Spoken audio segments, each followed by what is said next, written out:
trying to just get in to say something to say. I don't want to argue this point. I really don't. I want to use your analogy. Okay, if you were neighbors with someone and your neighbor wasn't doing anything for you, but he paid somebody to come and slash your tires every 2 weeks, then yeah, your neighbor could say, gee whiz, I'm not doing anything to you. Dialysis changes people in ways the family never sees, but patience. Your neighbor's ass. You're going to kick his ass. And now is that Iran has been paying other people as their proxy to fight with everyone else in the Middle East. If they have been doing that, that is reason enough to go fuck with them directly and get rid of that cancer. There, I am done. That's the only point. And like I said, Alan, they're only doing it as a response because we went over there fucking with them first. So that's expected. Well, here, Alan, and this is where your analogy and my analogy. Let me address that quickly. The point at this point, it's the Hatfield and McCoys. All it is, and it doesn't matter at this point. They're fucking with us. I want my gas to be $3 a day. I'm saying it correctly. I don't care. I live in America. They're fucking with our rivers. We're going to go instantly learning what people need when they say. And that's right. And again, this is where the other side disagrees, and that's a horrible premise because we have innocent fucking people dying over this. And we've been over there. We've been over there for 80 fucking years. Ever since oil was discovered in Bahrain, the Brits went over there, tried to control it. They couldn't, so the United States fucking stepped in. And this is what people are having a problem now, is that this problem will never go away. Because the more we keep fucking with these people and their fucking independent sovereignty, there's always going to be forces rearing their ugly heads, keep fighting. So how many trillions of dollars, how many fucking American troops are going to be fucking lost? How much blood is going to be fucking shed? How many innocent civilians on both fucking sides are going to have to fucking die, bro? And this is the problem that people are having. This is what people are realizing now. It's never going to end. It's because they're always going to be on the fucking defense because we have no business being over there and fucking with people's freedom and sovereignty. Okay, this is the only thing I'll challenge you. It's never going to end. Why do you treat the country like it's a home? The country can't be run like it's a house. It can't be run like that. That's the sacrifice of the country. The government in 28, maybe 32. That's the way they are. So it's very unfair history just like that. A lot of people fuck with a lot of different it is never going to end because they don't want to. What's your favorite one here before you stack them up? Favorite one, it's always, if we would just leave them alone, they would leave us alone. No, the Ottomans were fucking with the world. That's why the Marines went over to Iraq. I am telling you, as a Christian, they will fuck with us, even if you do everything right. Now, if you don't agree with that, that's okay. But that's the only thing that I'm going to bring in mind. What you got? Okay. They will fuck with us. I saw every single one of that in your bottom shelf. The idea that they'll just leave us alone if we leave them alone. Now, if you don't believe that, you don't believe that, that's fine. I never question what you said. That's true. That's kind of on the same line as Alan. Yeah, what's going on? What's up, Simone? Good morning, man. Did you have like Trump's first term, like how he go with Elon and like Trump's at the beginning of Trump's term here in Virginia? To be honest, no, because I was a fucking retard and didn't follow any of the geopolitics because I was focused on the America First shit, and I'm just not getting into this in the past months and months. So the short answer is no. Maximum like sanctions and all that in his first term. See that shit? Looking back, yeah, because like I said, it looks like we preemptively fucked with them. I have no record of Iran outside of defending themselves or responding to our attacks of Israel, them attacking the United States. Yeah. Okay. And that's my stance, Samoa. Like I said, is that what Alan said is they're going to fuck with us. But again, based on what the history they've shown is that they haven't fucked with us unless we fucked with them first. That's like saying someone who's carried an 800 score for the past 25 years, they're going to default on their loan.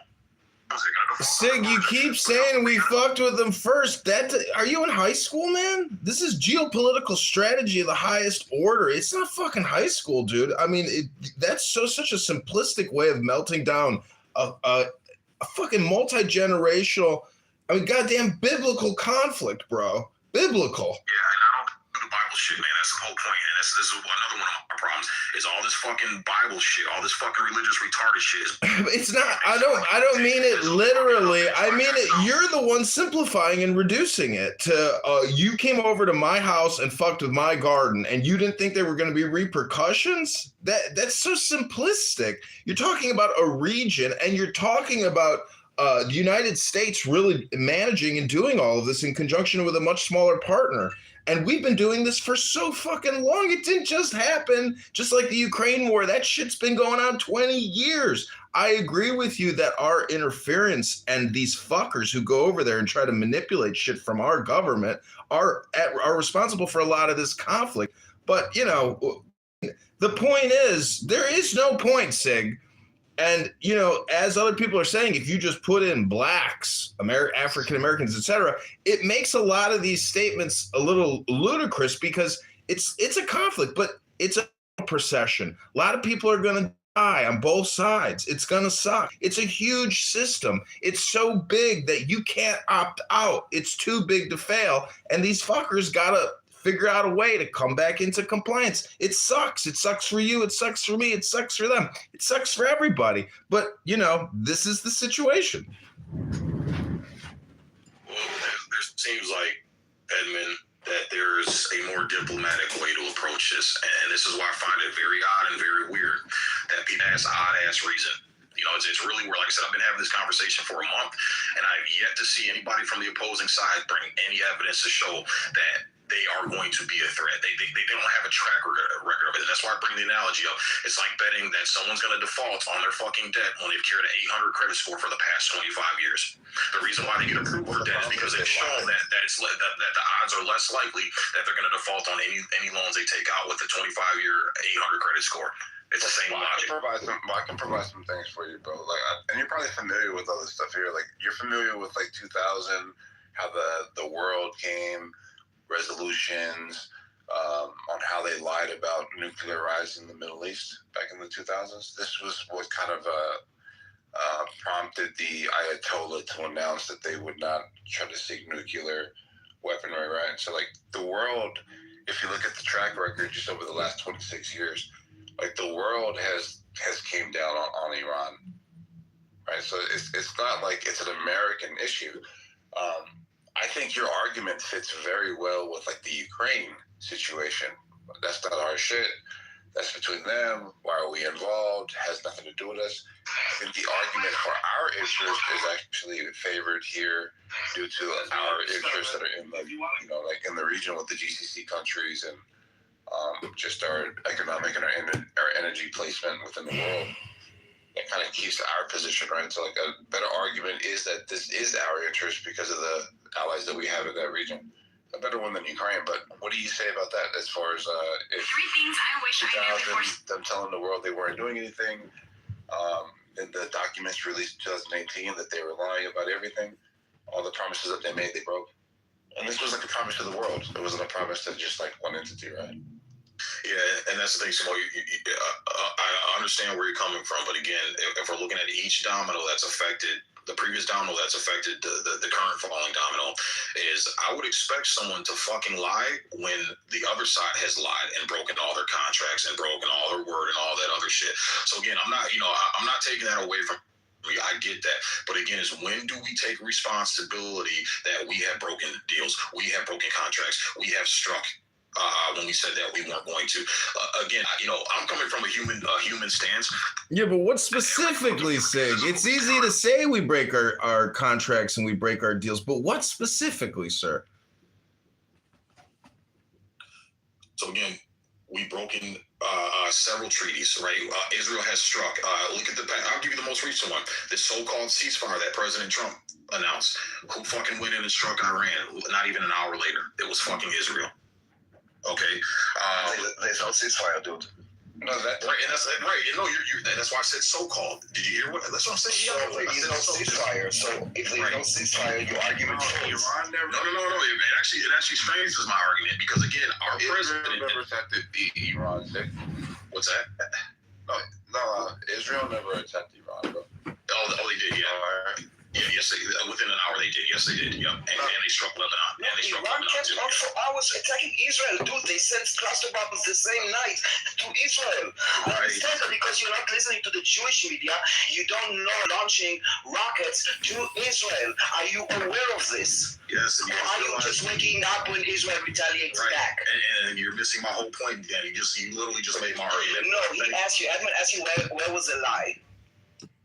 So the lie was that Trump said they got a workable 10-point negotiation. We're going to try to work out a ceasefire deal. That was the fucking lie because it never existed. It never existed. So you just made my point. You just made my argument. Thank you. Wait, where did you get that from? Everybody knew that the ceasefire negotiations are happening. And we all know that it failed, by the way. So just real quick, they say, hey, we've offered a 10-point plan. America offered a 15-point plan. America said, no, we don't want that one. They offer another plan. America said, okay, we can work with this one. And then after the ceasefire, they offer another one to the public that was egregious, right?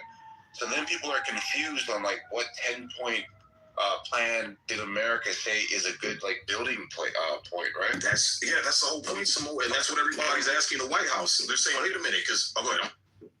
Yeah, but we don't have access to that one. The one that everybody's talking about are the ones that America was those. This was in the comments of the world. It was in the comments that just one entity, right? We do have a and that's basically that we're going to make public because we're going to keep this behind closed doors as far as the negotiation, the integrity of those negotiations, right? Right, and that's the red flag. That though. Right, and that's the whole point. That's my whole point, Samoa. This is why the American people are pissed because President Trump himself. Like I said, this came from some other source, okay, but this came straight from the president. From the president himself was that Iran submitted a workable 10-point plan. And this is where everybody's asking, well, wait a minute. The 10-point plan we've seen this entire over a month has been consistent. It has never changed. So I think it's reasonable for the... it's been the same 10-point plan. Two different 10-point plans out there that Iran put out. There was the one from the Supreme Council that came after the ceasefire, and then their original one that they put out. But both of those are deemed as non-starters because of the fact that they're saying one of the main things is that they keep their nuclear enrichment capabilities, which is the red line. It's always been that way, Samoa. Yeah, that's been number one. So it's allow them to keep you enriching uranium. It's the American packs up their fucking bags and completely withdraws from the Middle East region. Stop attacking Lebanon. I think Trump is I can work with that. Well, he said it himself. That's the problem. That's what he said. It came out of his own mouth. Yeah, yes, that's why. Yeah. But doesn't it make more sense that the 10-point plan that they provided, that Iran provided to the public, isn't the same one that he's talking about? Right, and that's plausible. So then what's the next step? The American people say, okay, President Trump, then what was the 10-point plan that you were provided with? Because the 10-point plan we've seen for the past over a month has been consistent. It has not changed. And guess what? Conveniently, the White House goes fucking silent on that. That's the red flag. That's the problem. No, the White House, they're pretty clear. They said they were going to negotiate this behind closed doors and not allow the media to taint the negotiations because of the information war that was going on. Which says these are my red lines, and then you see him post, I can work with the 10-point plan. That's a clear contradiction. That's what everybody's saying. That's our argument. It's a position.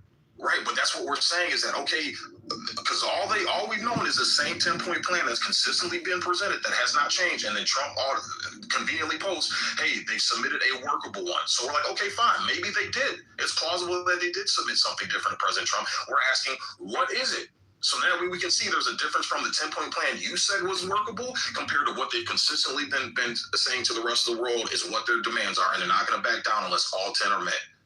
Nothing more, nothing less. This is what I'm saying. This is the problem that the people have.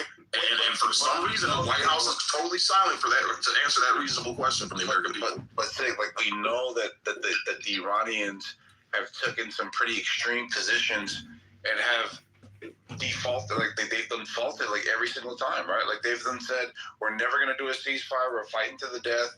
That changed. We're not going to do this. That changed. That did change. And that was what Daniel's point was, is that there never was a ceasefire. The only ceasefire came from our president, which it's clear that Iran never agreed to any fucking thing. And this is why Vance just came out and said, yeah, go ahead. Wait, how is there not a ceasefire right now, bro? Because there were still attacks. Less than an hour after Trump's announced there's a workable plan and we're going to go into the negotiation talks with them, the firing never stopped. The attacks never fucking stopped. That's the whole point. So President Trump got caught with his pants down, saying that, hey, there's going to be a 2-week ceasefire where they submitted a workable 10-point plan, and then less than an hour later, shit starts fucking. Shit keeps going. It never fucking stopped. That's the point, Samoa. Trump has been caught with his pants down several fucking times, and this is why people are skeptical of our government and what they've been telling us. All right, so the problem that I'm having here is that it went from a ceasefire where we stopped bombing, Iran stopped bombing. Iran never stopped bombing. Israel never stopped bombing. That's the whole point. The only word of ceasefire came from President Trump. No, like the argument went to, hold on, Lebanon was a part of the agreement, and then it was like, no, they weren't. But that means that everybody else is abiding by the agreement except for the Israel-Lebanon, like little query, right? There was never agreement, Samoa. That's what we just been discussing the last 2-3 minutes. If there wasn't an agreement where the ceasefire was, where the negotiations was contingent on the ceasefire, how did they have the negotiations in Pakistan? Okay, again, if you look, Pakistan inserted itself because Pakistan wants this shit to quit. So they've approached and said, hey, we'll try to be the fucking middleman.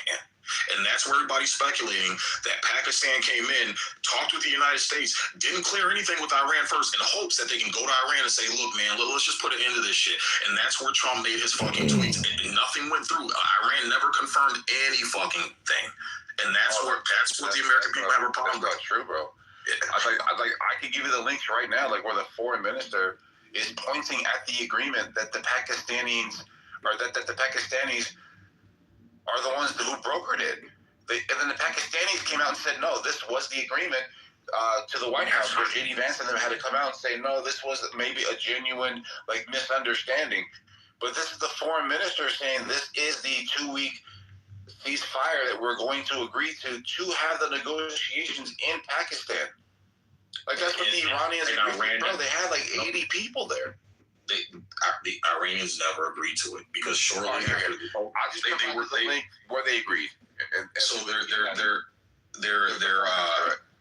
right. But here's the thing, though, and after that, because Iran has several mouthpieces, Zimbabwe, I forget the other two, but they clearly came out and said, yeah, this is a fucking lie. This is a fucking lie. Zimbabwe. And what they posted was consistent with what they've been posting for the last month and a half. Okay, everybody, hold on 1 second. Hold on 1 second. Welcome, everybody. There's a lot of people in the audience. If you want to say something, I'll give you 30 to 60 seconds. Just raise your hand. Come on up. Give us your opinion. I thank you for being here. This is J.D. Vance failed to negotiate peace. What's next? It's popcorn style. Yeah, listen. I gotta go. Let's take a look. While you were talking, I looked shit up. Okay, there was a 2-week ceasefire that Pakistan was the prime negotiator, but there was also participation by Turkey, Egypt, and China. Okay, and what else? Framework. Both sides presented framework, and Trump said, yeah, the 10-point proposal was a workable basis on which to negotiate. So, what the fuck does that mean? All right. However, after that was announced, and and this is why the Middle East is always fucked up. All right. After that, a ceasefire means you stop launching shit. After that was announced, Iran launched missiles and cluster bombs into Israel. Then Israel launches bombs into Lebanon or whatever the fuck they did. Now the shame goes on to both of them because and here's sorry people from Israel. A ceasefire means you stop firing even if your enemy is too stupid, because the big daddy of the United States told both of you to stop firing missiles, and neither of you did. However, No, Ellen, there was no ceasefire deal. That is a fact. No, it means you stop firing missiles. No, Ellen, there was no ceasefire deal. Daniel, it means a ceasefire. What bet that there was no ceasefire? Big Daddy U.S. told you Ellen, not to fire it. Ellen, but there was no ceasefire. You're He's the right, little Alan. boy in there. Ellen, there was no ceasefire. There was no ceasefire. There was no ceasefire. Okay. And Lebanon is a different war. And And there was no ceasefire. You're That is a the fact. little boy in this. You don't fire missiles. Ellen, sweetie, darling, sweetie, there was no ceasefire agreement. So this is why no one ceased firing. Stop repeating with this daddy bullshit. It makes you like an infantile. Are you understanding the words that I'm saying? Ellen, sweetie, relax for a second. Dude, you're on a rant. It's not about big daddy or small daddy. There was no... Stop talking for a second. Dude, you're on a rant. I gotta go. Okay, go. I'm just telling you, just so you know, there was no ceasefire. Yeah. Okay, so there was no violation of ceasefire because there was no ceasefire. Big daddy or small daddy. And relax with us. Big daddy told you to stop. Israel will not stop fighting. Even if Trump insists on it, because it's about self-defense. Country, why should Israel not attack, even if there is a ceasefire? Why should they stop attacking Lebanon? It's a different country. The main problem is that the Iranians keep combining all of these other countries into Iran.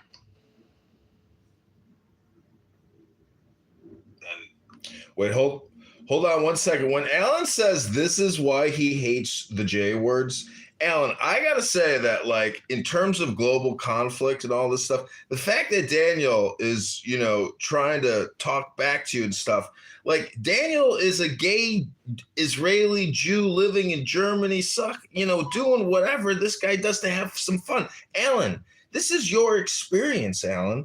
This is your happening.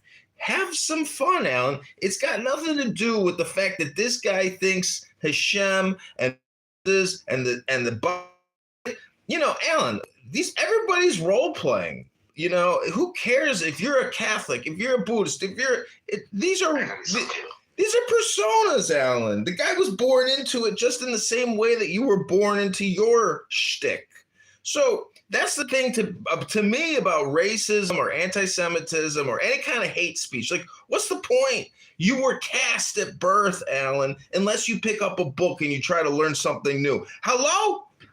Yeah, I agree with that, man. I'm not, just for the record, I disagree with Daniel on a lot. I do agree with him with there wasn't a ceasefire thing, but Alan's speaking on his own with this is why everybody hates Jews. For the record, I don't hate Jews. I'm critical of Israel and the Zionist movement, but definitely don't hate Jews here. This is what he said. This is why everybody hates Jews. That's what he just said. Yeah. Just for the record, I don't hate Jews. I'm at not the end, critical. people are trying to use logic and fact and truth, but at the end, when they're agitated, the truth, the reason that the Republicans that are against Israel and even against Trump is because of Jew hatred. And it's sad that this is the reality that they're living. I'm sorry for them, and I pity anyone that has this mindset. No one hates Jews. I think people hate terrorists. So some of the ways Jews... I agree with you. Can you let me finish, or are you too emotionally charged to allow me... Hey, stupid. Hey, it's me, Point. You see the issue? Hey, stupid. So, I thought you had to go to the television studio today because you're Superman. No, we're talking about Israel Epstein right now. Epstein? So no one hates Jews. Yeah, Israel and Epstein are linked. You see the point? Wait, hold on, stupid. This is getting Stupid. point. We have enough of point. We don't need to you. I didn't even get started. You had enough. Yeah, but you're trying to change the topic. Nobody's talking about Epstein. Nobody's talking about Epstein right now, stupid. Well, if you talk about Israel, Stupid. you're talking about Epstein. No, it has nothing to do. Epstein was not an Israeli person. I don't know if he ever met Israel. Maybe he did. But stupid, it has nothing to do with the conversation. Go read the title. We are talking about the ceasefire with Iran and the United States. Israel, Epstein, hand in hand. Now, can I finish? Okay, stupid. No. So no one hates No. We hate Stupid. terrorists. Stupid. No one No. hates terrorists. You can talk about the topic. You want to talk about the topic? People that eat kids. You say it's Okay. all terrorists. Okay. Bye. Thank you. Thank you. Jesus Christ, man.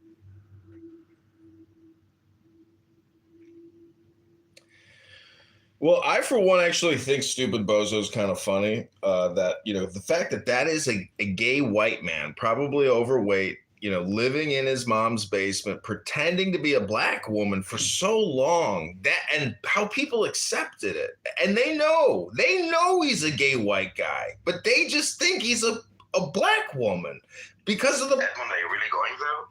It's Clubhouse history. It's Clubhouse history. What do you mean? Anyways, so back on topic. Welcome everyone to JD Vance Failed to Negotiate Peace. What's next? If you want to raise your hand, just raise it.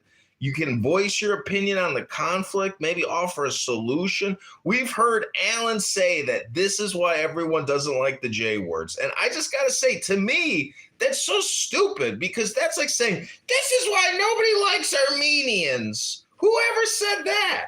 Whoever said I don't like Albanians? Whoever said I don't like the Taiwanese? Alan. I mean, anyways, the point, Alan, is violence sucks.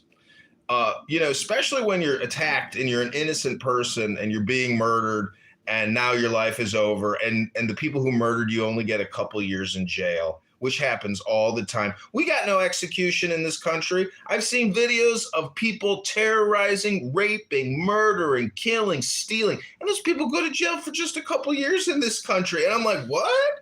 Kill them quick. Put them in the ground quick. So when you got international fucking James Bond terrorism movies role-playing in people's minds all around the world at scale, like, that sucks too. I'm not saying it's any, it's not better. Well, it's not worse, actually. Anyways, I'm just saying there are rules in war, supposedly. But as Sig has pointed out, and I have to agree, I think Donald Trump is the master hypnotist, meaning that, but the same thing applies to Obama. When Obama came out and said, we just dumped him off the back of an aircraft carrier, I was like, what? All that work to just dump the fucking body off the back of an aircraft carrier like that? We didn't even get to see a video or nothing? Come on. So I think people say a lot of bullshit that we accept on its face as being the truth. And it's not the truth. But that's state secrets. That's big boy shit. And state secrets are real. And throughout history, there are so many state secrets. It just becomes, a mess. Anyways. Back to the room. It's popcorn style. Grab your beer, grab your wine, grab your coffee, grab your popcorn, and have some fun. This is Clubhouse. It's an experience. It's a happening. It's like asking, what is a woman? It's like asking, what is your cell phone? It's a happening.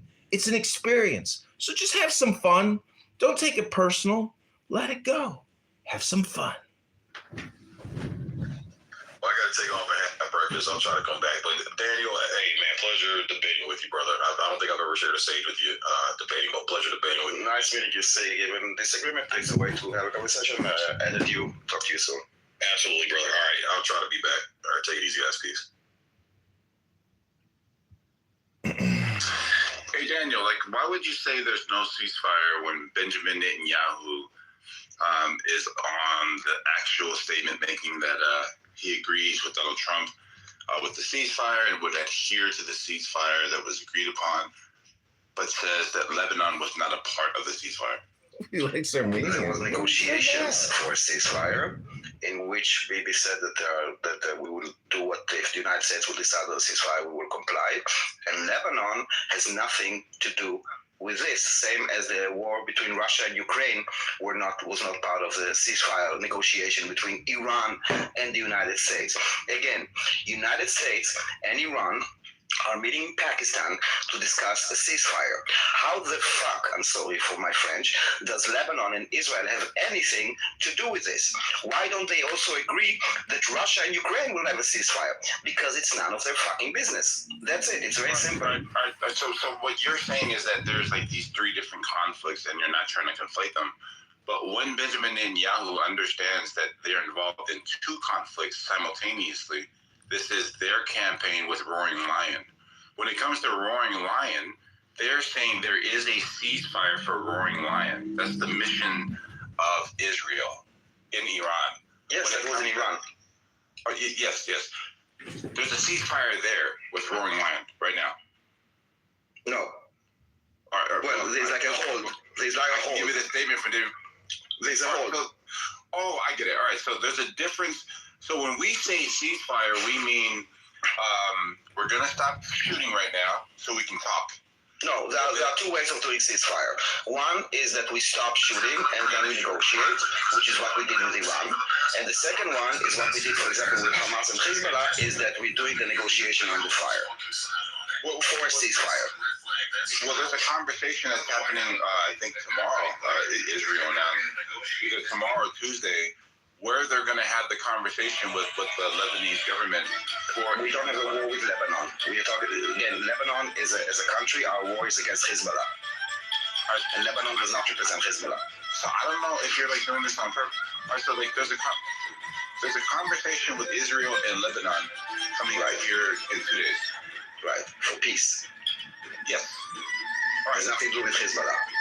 Lebanon is on our side in removing Hezbollah from Lebanon. That's the point I'm making. Okay.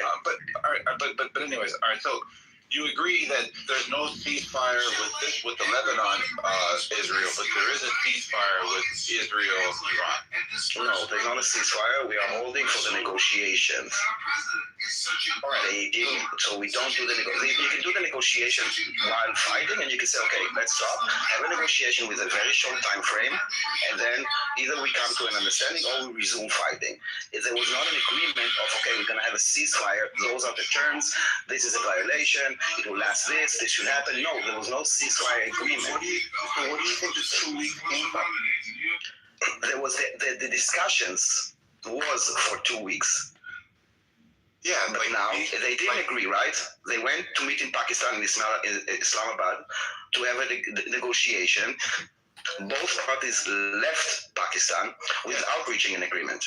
Yes. So they didn't reach an agreement of a ceasefire.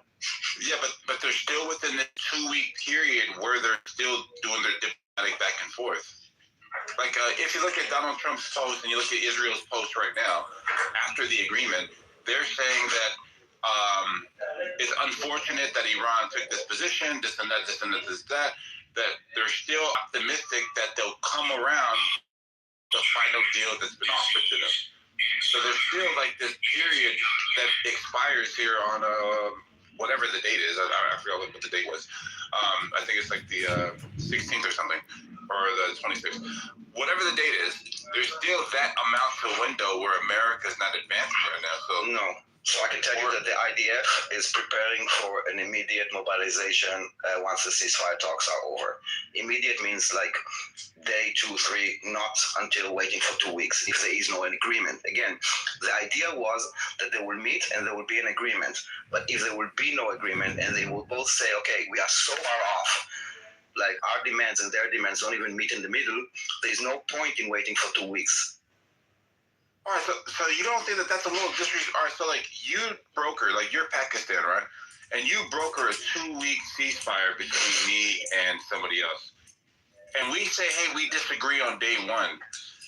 You don't think it's disrespectful for us to be like, let's fight like day 5? Like we wouldn't know. Disrespectful? What do you mean disrespectful? Yes, your efforts. Disrespectful? I'm not sure what this word means. I think it's disrespectful for Iran to send cluster bombs. What do you mean disrespectful? Oh, no. I'm talking about the third party. Like, you have other people that have interest. Who gives a fuck about Pakistan? With all due respect, like, listen, war is not war is a game. It's not a game, okay? You think that war is a game, that we need to think what Pakistan think. No, it's about survival. It's about removing threats. It's not about acting like, to do like a favor for Pakistan. No, look. We can say that America and Israel had absolutely no intention of making a deal, but they went there. America may, Israel no. Israel was not part of the negotiation, but we definitely don't want a deal. No, look, Israel came out and said, regardless on what's going to happen, the red line is getting that enrichment, that uranium. That's what they just said yesterday. Regardless on whatever said or whatever this is, it is a thing for Israel to acquire that 460 kilograms of enriched uranium. That's their objective. Like, that's their red line. Donald Trump is saying the exact same thing. There's no deal until you give us that thing. So they're absolutely aligned here. Trump and Israel. If they give them the stockpile, Israel will leave. Yes. America will leave immediately. Yes. Right. So the point I'm making is pretty clear. If America is saying, "Hey, man, we have to look like the way we're looking at in the world. We have to have the world put pressure on Iran." So you see Pakistan, you see China, you see all these other countries that are affected by the Strait of Hormuz. There's this global effort right now. You've seen UK's Prime Minister just announced the day for yesterday in Saudi Arabia that they were mobilizing some sort of a coalition to open up the Strait of Hormuz. So you're seeing countries now like fall in line with. They probably don't like what America and Israel is doing, but they're falling in line to go over there and put pressure on Iran. So on a world stage, you want the optics to look like you're doing the diplomatic thing, because that's supposed to be like the preferred method of dealing with differences, right? Yeah, this is why Trump went to the negotiation despite being very far off, in order to show that they are giving an attempt to politics before continuing the bombing. Yeah. So then if you give your word, like if this is like your objective to here, like you're on the level, and you say 2 weeks, if they start telling you for the negotiation, you look bad. No, you're missing the point. The 2 weeks was for the negotiation, okay, to show that we are willing to go. That we are willing to. No, the negotiation ended. No, the talk ended. The negotiations are always open. It's okay. Okay, at some point they will say, okay, we are too far off. So you're saying that once they realize they don't come to an agreement, they should just wait for another, 10 days out of respect to Pakistan? To the world? That is, not only that, is like, okay, tell me, what does it give on the world stage? Let's say that Trump and Iran said, okay, we are too far off, okay? We don't agree, okay? But then you say, but let's just wait for 10 words for the world to think that what's the purpose of waiting? That we're allowing. No, I understand. But let's say we agreed that is nothing. Like, okay, we tried it. We are so far off. It's not that we need some time to kind of hash out the small details. We are like not an agreement. Okay, there's no talk, and then everybody says, okay, there's nothing to talk about. It's not about like how many or how long or whatever. It's just like no negotiation. So what is the purpose of waiting 10 more days if we are saying that we are too far off? Yeah, so it's like this is what happens here, right? So it's like for 21 hours negotiations, you walk away, JD Vance announces, this is bad for Iran, whatever this is, right? So during the ceasefire, you start adding more pressure, more leverage that is not like within a kinetic context, right? So then you start placing, let's say that coalition I just described, where they start sweeping the Strait of Hormuz without firing a shot. Then you start creating these blockades where economically it doesn't seem feasible for Iran to keep that position. In the next 10 days, there's going to be a different Iran perspective, because they're starting to see that their economic outlook is starting to constrict. This adds more. Go ahead. No, I thought you were done. Go ahead. Yeah, this just adds more leverage within this 10-day window. Let's just say it's 10 days, whatever. This 10-day window where they're starting to see, like, let's say Carg Island, or somebody accidentally bombs the freaking Carg Island production facility, like they bombed the freaking, the Ukrainian. The pipeline from Russia in Ukraine, right? Like something like that happens, right? So then they have to make this decision like, oh shit, now we don't got no Monday coming in. We didn't really see it going this far, but now that we have new facts to actually like filter through, we might have to like readdress our prior statement or whatever this is, right? Like that's how you do that. This is no, sir. This is delusional at best. I'm sorry. I don't mean no disrespect. I'm just saying. Brother, you don't really want to do it. But go ahead. Let's give it a try. I mean, honestly, it's just your whole tirade is just delusional. Like you're stretching the gum on what position America has. This country of Iran is holding the Straits. They're holding it in spite of all the attacks from Israel and America. Well, actually, America, because Israel. I haven't seen any of their armies suited up. I don't see any Israeli flags. I don't see any Israeli air fighters or any of this shit. I don't see any of that happening from Israel. This is America doing all of this and on behalf of Israel. Israel wants to control the region.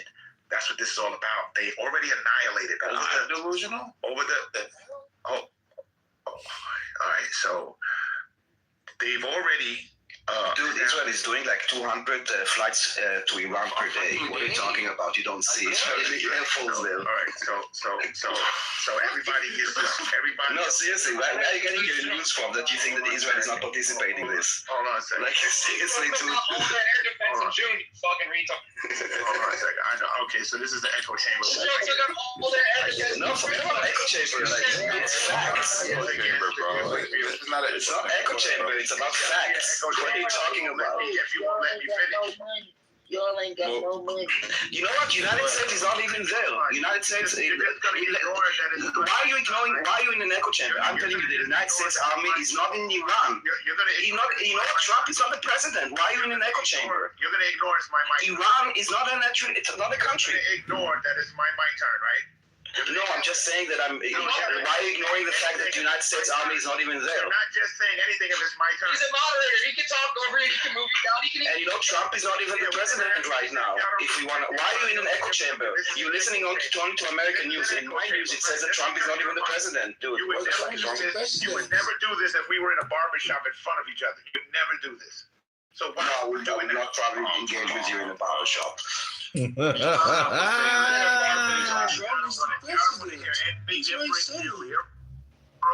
Daniel.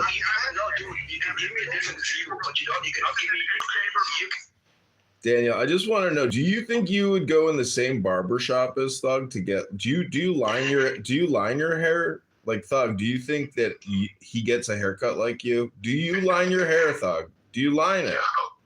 That's the funny part about it. He would never do this in the barbershop that I'm in. Never. He would. No, I would never. Dude, listen, really, I don't live in an echo chamber. You can have your own opinions. This is an echo chamber. Sweetie, listen to me 1 second, 1 sentence. Let me give you 1 sentence, okay? Listen, give me 1 sentence. You can have your own opinion. That is fine. You cannot have your own facts. That's it. All right, so go on with the delusion. You said America is the only one there. Israel's not there. Go ahead. Also, I want to point out to Thug that if they were in a barbershop together, it's not like you can just like snap your fingers and put like duct tape on somebody's mouth in the barbershop. But he's implying that if Daniel were to magically snap his fingers and put duct tape on his mouth, that would cause a fist fight. Hello?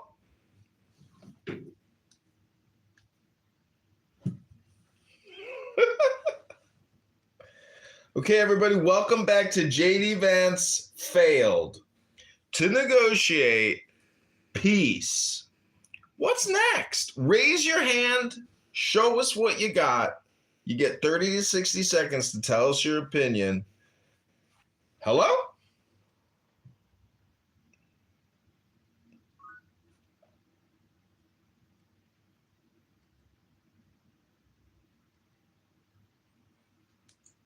Maybe I go next. I have thought from day one that negotiating with the Islamic Republic is impossible.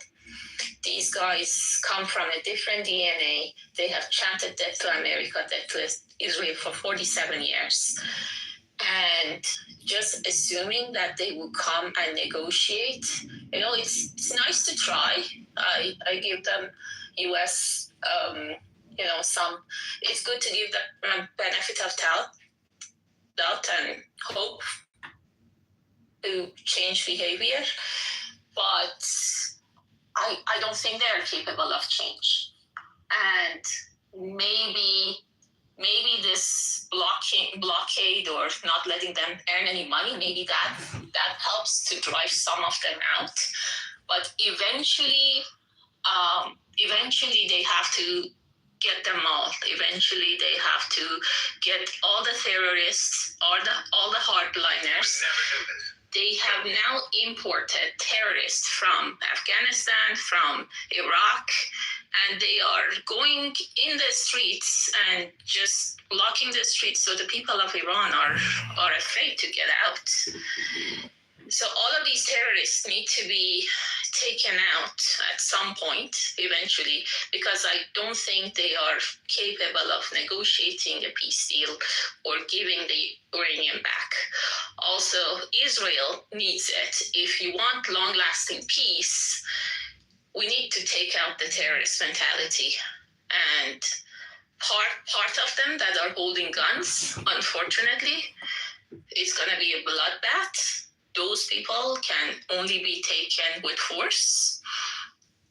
And then the rest of them, maybe they can be managed over a long period of time by the Iranian people if they are able to take over the government. But yeah, I don't see any other way for this to be done with negotiation. I guess yesterday really proved it. We'll see if they come back in a week or not. But yeah, that. Melody, you say a bloodbath is the only way, but what I'm wondering is, in the Japanese negotiation and surrender in World War II, soldiers will follow operations orders and commands. So I'm just saying, you may want, everyone who's a terrorist to disappear. But what I'm saying is perhaps an order is going to come from the top, or of whatever is left from the top of the mountain. But ladies and gentlemen, without further ado, I give you Mountain Man! Can I say something? Go ahead, Elder. Yes. This is the exact mindset of the people. This is why you have Israel, and this is why you have wars going on. Exactly what she said. When people decide to fight against people that's been killing them, try to wipe out the Palestinians, try to wipe out people, and decide to fight back, you mean like on October? You mean like after Supernova, when the Jews in Israel were like, no, you can't come to the concert and kill us. We're gonna fight back. Islamic Republic is a terrorist regime. Look at how they treat their own people. Israel is a terrorist regime that have been dropping bombs on children. Elder, that's just not your opinion. Civilians, okay? Targeting civilians. Listen, what the IRGC is doing. Israel is not targeting civilians. And targeting their own civilians. IRGC has killed over 40,000 Iranians. This is the mentality of the regime. Sorry, can I ask a question from Elder? Today, they have blocked internet, so you cannot even hear the voice of the Iranians. They are a terrorist regime. Why are you still allowed to talk over me? You think that you're the chosen people. That's the problem. You think that everybody. The problem is terrorism. The problem is targeting civilians. And worst crime is targeting your own civilians. Miss, do you have any discipline? I did not say anything when you were speaking. You believe that you're the chosen people. So you believe that you have a right. Who believes this? Where are you from? Whoever told you that we believe it? She's not Jewish even, and I assume you mean Jews, right? And I don't think she's Jewish. She's Persian. I'm not Jewish. So maybe try to bring like facts and keep your anti-Semitic rhetoric to yourself, because it will not help you make a point. Actually, I am Iranian. I have family in Iran. They are waiting for this war to be over, and they want the Islamic Republic gone.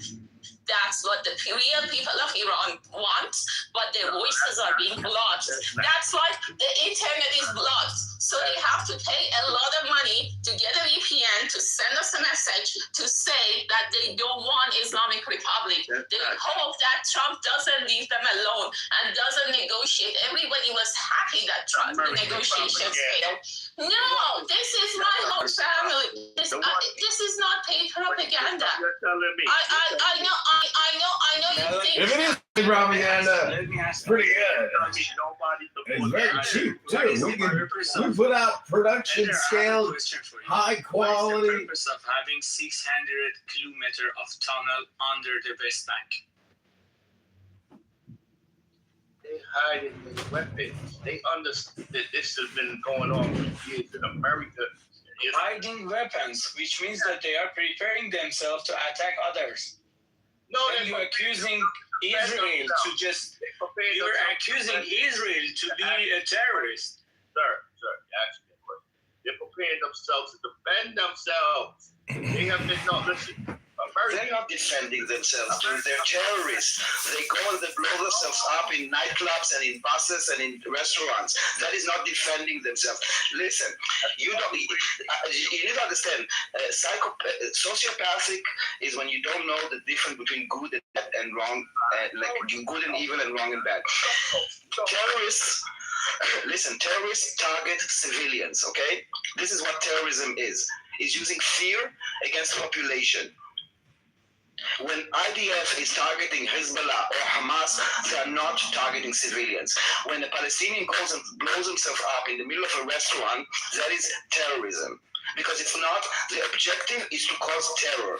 It's not that those people that were eating at the restaurant were posing a threat.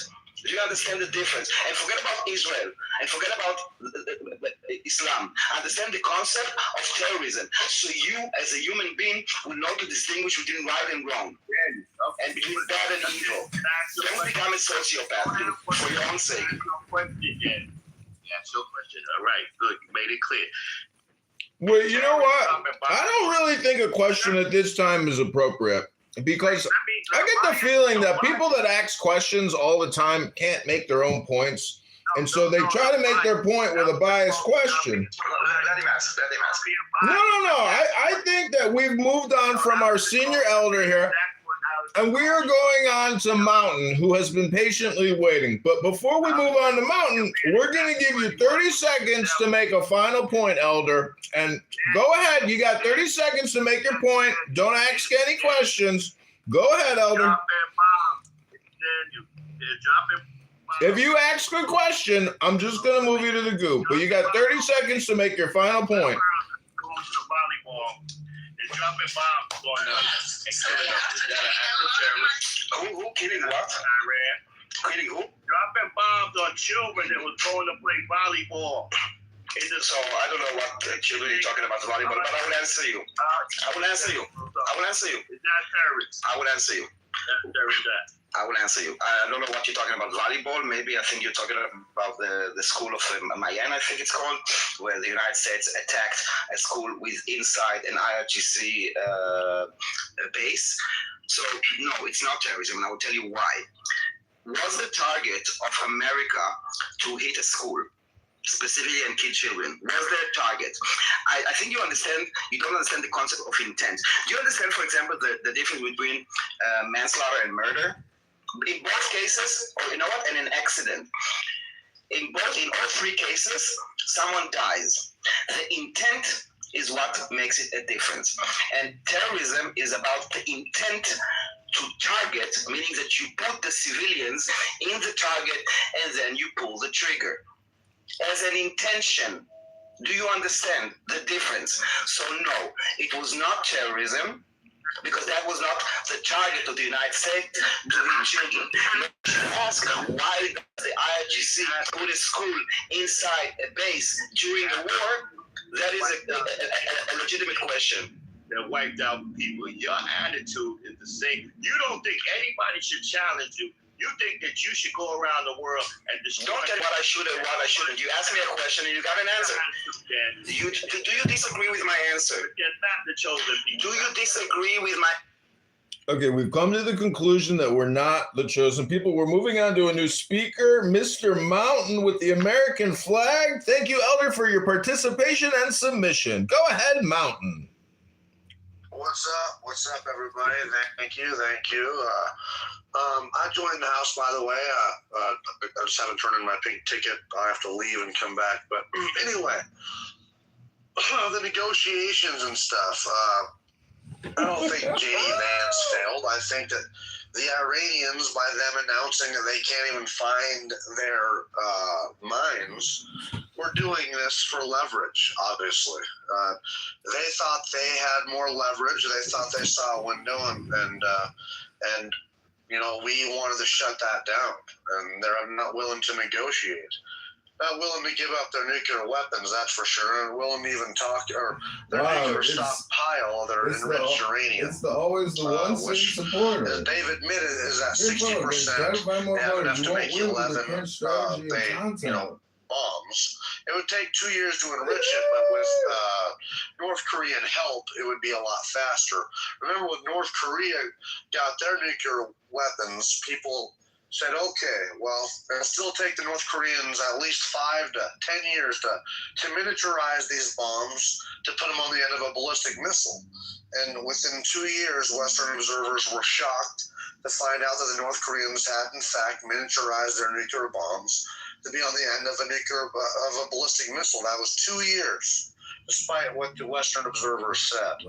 So we're in the same boat here. You know, they're telling us they have enough to make 11 bombs. They definitely have enough to make a bunch of 30 bombs if it got into the hands of the, proxies that they fund. But, I think that this is what's just happening here, man. This is the only leverage they have. Everything else has been pretty much wiped out.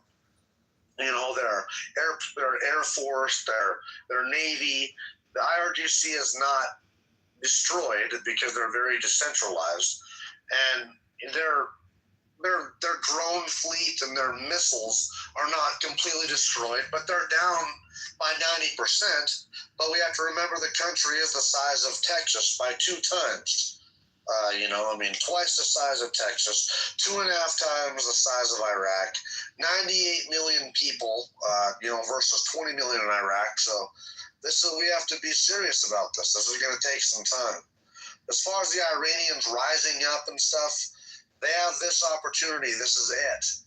So I don't know if they're willing to do it. If they're willing to put up with 47 years of what the IRGC did, then I'm sure they're still too afraid or unwilling to act now. No, they're just waiting for it to deteriorate just a little bit. They don't have the weapons, right? Samoa, they don't have the weapons. You just have to wait. Like, let's say you cut the power off. Let's say there's no more food on the shelf. It's only a matter of time. So, Samoa, I sure do. And that's the thing is, you look. It's likely to happen. Look, it's kind of a domino effect here. We got Iraq, we got Libya, we got Syria. We tried with Afghanistan, that didn't work out so well. We wanted to get it, but there is no leadership in Afghanistan. I think it's a different objective for Afghanistan. I think this one's a little bit more directed towards not Iran. Iran's just a piece on the board, but for larger things that America happens to have in their sight. So look at this choking point, or not choking point, but blockade that they're talking about here. Everything that's being brought, Donald Trump says, hey, the blockade is going to be put in. So now they're going to constrict the economy, and then they're going to be able to identify certain bombs. Now the Strait of Hormuz is going to be moving with this coalition, daring Iran to violate the ceasefire, which justifies them moving into new green-lit targets that are within the interior of Iran while choking off all of their export revenue. Right? So this is the second layer, which would probably take 3 to 4 weeks in my estimation, right? Before they start feeling the actual pressures. Well, apparently also he has now that if the Iranians, because of the mining of international shipping lanes, apparently now he has another avenue of legal justification, which is so he has other avenues, because once you threaten international maritime shipping, global shipping, Samoa. Trade, then the Iranians put themselves in a can of worms. Samoa, have you ever had your business shut down? Do you know what that feels like when, the government comes in, kicks your door down, shuts your business down, takes everything you have, and then, leaves you with nothing? You know what that feels like? Nope. Welcome back, everybody, to JD Vance Failed to Negotiate Peace. What's next? If you're in the audience and you have an opinion, we want to hear it. Raise your hand. Let's hear your voice. I hope everybody has fun. This is a room with one goal, and that's to have some fun.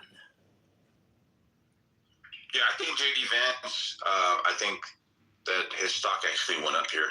I think when people say, hey, JD Vance was probably like the point of like least resistance for the Iranians. He's the person that was against the conflict in the first place. He's going to capitulate to like Iran's more leveled like position, and he walked out pretty easy, right? So it's kind of like makes Iran kind of seems as if they're the ones that are not being genuine, like in the engagement, right? Definitely say his stock went up, man. I mean, he's heading to negotiations and stuff, and I think it's going to be a JD Vance, Marco Rubio ticket. Marco Rubio as the VP. I don't necessarily want Marco Rubio to be president, especially right away. Maybe down the road, if that's because you're racist. No, let me finish, Samoa. The reason why is because he is a little bit. Remember, he used to be in 2016 elections. Him and Trump were, having arguments and stuff, and he was definitely a puppet of the deep state. A little Marco and stuff like that. And he still has some deep state, swamp, ties that I worry that we're going to lose all of our mega gains if we allow Marco Rubio to take over the mega mantle. And all of a sudden it's just status quo, business as usual. I think we need the best option we have, I see, is JD Vance, and so it's nothing about racism. I'd love to see Marco Rubio be in a VP position and then eventually take over after, he gets, kind of JD Vance's agenda. And I'm curious to see what JD Vance's agenda is going to be, too, because it's never going to be like Trump. Nobody is. Well, if you look at JD Vance, right, like the reason why the Iranians picked him is because the media that they're exposed to believes that through the Signal Gate leak, through the New York Times, through all these sources, the way that he responded was like, hey, man, I didn't agree with this, but I'm going to try to make it the best because I am going to respect our president, so on and so forth. Like, these are things that he stated himself, right? Marco Rubio, on the other hand, unequivocally as like, let's run it, right? Like, for people to be like, we need somebody to make decisive decisions, without this like teetering on the political like option, left or right, like, I think Marco Rubio has made his case, bro. Marco will be a great VP pick, and because we need that toughness. I love that Marco Rubio is able to admit certain things. His speech on the floor about Obama, and the Iranian nuclear deal was amazing, nail on the head. I love what he's doing, and I love that he's a Cuban. Don't act like I'm racist, motherfucker. I love that he's Cuban. I'm hoping.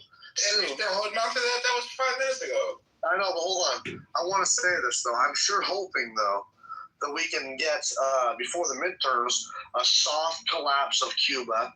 And eventually, within 5 to 10 years, we can make it to where they have, just like the mafia was hoping so. It'll be like Little Vegas. Maybe not really Little Vegas, but we can normalize relations. We can trade with them. They'll be on oh my God, she's in that China, Venezuela, and we can start having electricity, goods, normalized relations. Them being within 90 miles of the greatest country on earth, and that'll help them in the midterm. That'll be a great agenda for JD Vance and Marco Rubio. We know that. I almost feel like it's a destiny here. When we're going to have Marco Rubio in some capacity negotiating the normalization of relations, and it's going to be pretty cool to see. All our mega gains, if we allow Marco Rubio to take over the mega mantle, then all of a sudden it's status quo, business as usual. I think we need the best option we have. I see is JD Vance, and so not racism. Rubio being a VP position, and then eventually take over after he kind of JD Vance's agenda. So you do need a hardliner, so to speak. That's the term that's being used now to describe people that are like engulfed in their convictions. I think that Marco Rubio is pretty clear on like what the mission is, and he's battle tested. And you can't say he's racist. Just saying. I'm not saying that, but you have to understand why we got Donald Trump, Samoa, is because of the people were tired of the status quo. We were tired of people like Obama, who had great speech capacity, but was ultimately full of shit. You know when a politician is lying, they open their fucking mouth. That is literally a saying you've heard before. We've all heard it. Okay, so people. This is literally why we have the Trump era.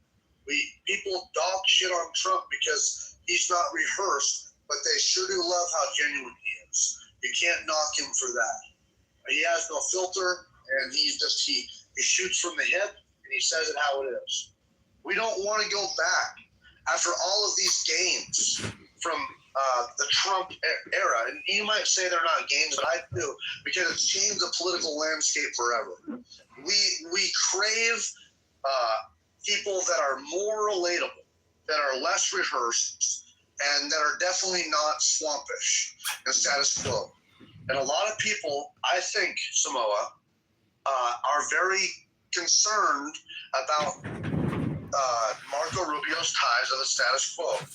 You have to admit he does. I mean, he has a lot of those. He was part of the swamp, little Marco. He was being accused of being a direct puppet from the Republicans that did not want Donald Trump to even be in office in the fucking first place. And you know that Marco Rubio was willingly taking on that mantle to fight Donald Trump. And they would have loved to put someone in like Jeb Bush or Marco Rubio to continue the status quo. I'm never going to forget that. And if you think that MAGA is going to go ahead and put in somebody with ties to the status quo so willingly, I don't think you understand MAGA. Yeah, I think the argument here that you're making best fits J.D. Vance. So when J.D. Vance says that Donald Trump could either be like a Nixon or a Hitler, obviously the J.D. Vance is like, whoa, there's something up with this guy. And all the Republicans thought the same thing because they didn't know exactly like how he would govern. But then after his first term, you started seeing people change their position. And you have to allow them to change their position. You're talking about a person that understands the political, arena at the time.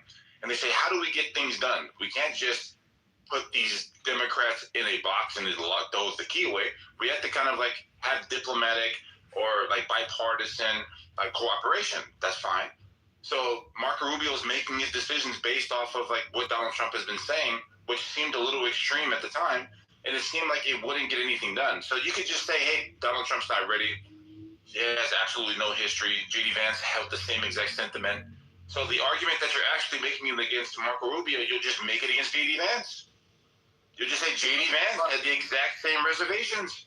Well, he had reservations, but he wasn't accused of being tied to the swamp. I mean, then what do you call it? Well, I would say that a lot of people had the reservations. Even I did initially. When I first heard of Donald Trump, I was a Ted Cruz guy at first because I just didn't trust the guy. It took me a while. This is 2016. This is way back when. But initially, I was reserved to the guy. I'm not going to sit here and lie to you, Samoa. I bet you were too. It took you a while. It took a lot of people. Absolutely. Well, okay. Well, then you have blind trust that people have to show themselves for a while.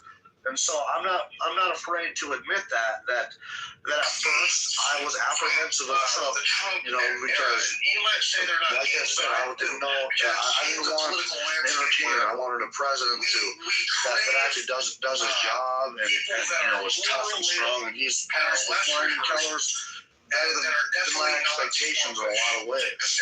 And so, but that's something that, you know, I mean, a lot of people felt they, you know, and so there's nothing against J.D. Vance for doing that. But the thing that I didn't like about Marco Rubio, and I still don't hate the guy for those. He can't politics. The status quo Republicans, the Jeb Bushes, the Bush family, the fucking swamp, the McCain, the John McCain, the Lindsey Graham, the status quo did not want Donald Trump in there. Nobody wanted him in there. They laughed about it. And then when it started to become clear that he was a powerhouse, they tried sabotaging it at every turn. And when people started dropping like flies, when they realized they couldn't prop up Jeb Bush to take over the mantle like they did, I don't think you understand. they tasked to fight Donald Trump. It was Marco Rubio. And they, you know, Marco, I'm not saying he was, you know, completely at fault for this because he wanted that spot, but he absolutely was trying to help sabotage Donald Trump and was hoping that, you know, the status quo was hoping for him to make it out at least keep the normal status quo if they could just get Marco Rubio in there. And that didn't work. Donald Trump ended up winning. But so, that's the thing. Nothing like that happened with J.D. Vance. J.D. Vance didn't have that type of thing. He earned his way there. Or like by would we be doing what we're doing right now? Marco Rubio's making these decisions based off of like what Donald Trump was saying, which seemed a little extreme at the time. It seemed like it probably not Iran, maybe Venezuela, probably not any president besides Trump. Yeah, that's right. And that's what I mean is that when you have a person like J.D. Vance there, these conflicts would have never even been. The whole signal gate would have never happened. He spoke against that as far as like securing like the threats of the Houthis or allies that are in the Middle East. You clearly see that there are interests of the people have their movie comes this way. First I remember that they kind of moved him out. I was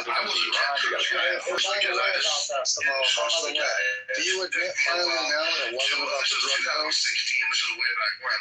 But initially, I was reserved. I'm not going to generalize. I bet you were too. Come on, you remember that. A lot of people. Absolutely. Yeah, that's horrible. Okay, like, whoever thought about blind trust that people have to show. Initially, before he got Maduro, remember you did. The Trump era. And you might say they're not games. It was yours. Like, no. Just what you said was you were scared, and I used the word purposefully. You were scared that it was going to turn into like a never-ending war.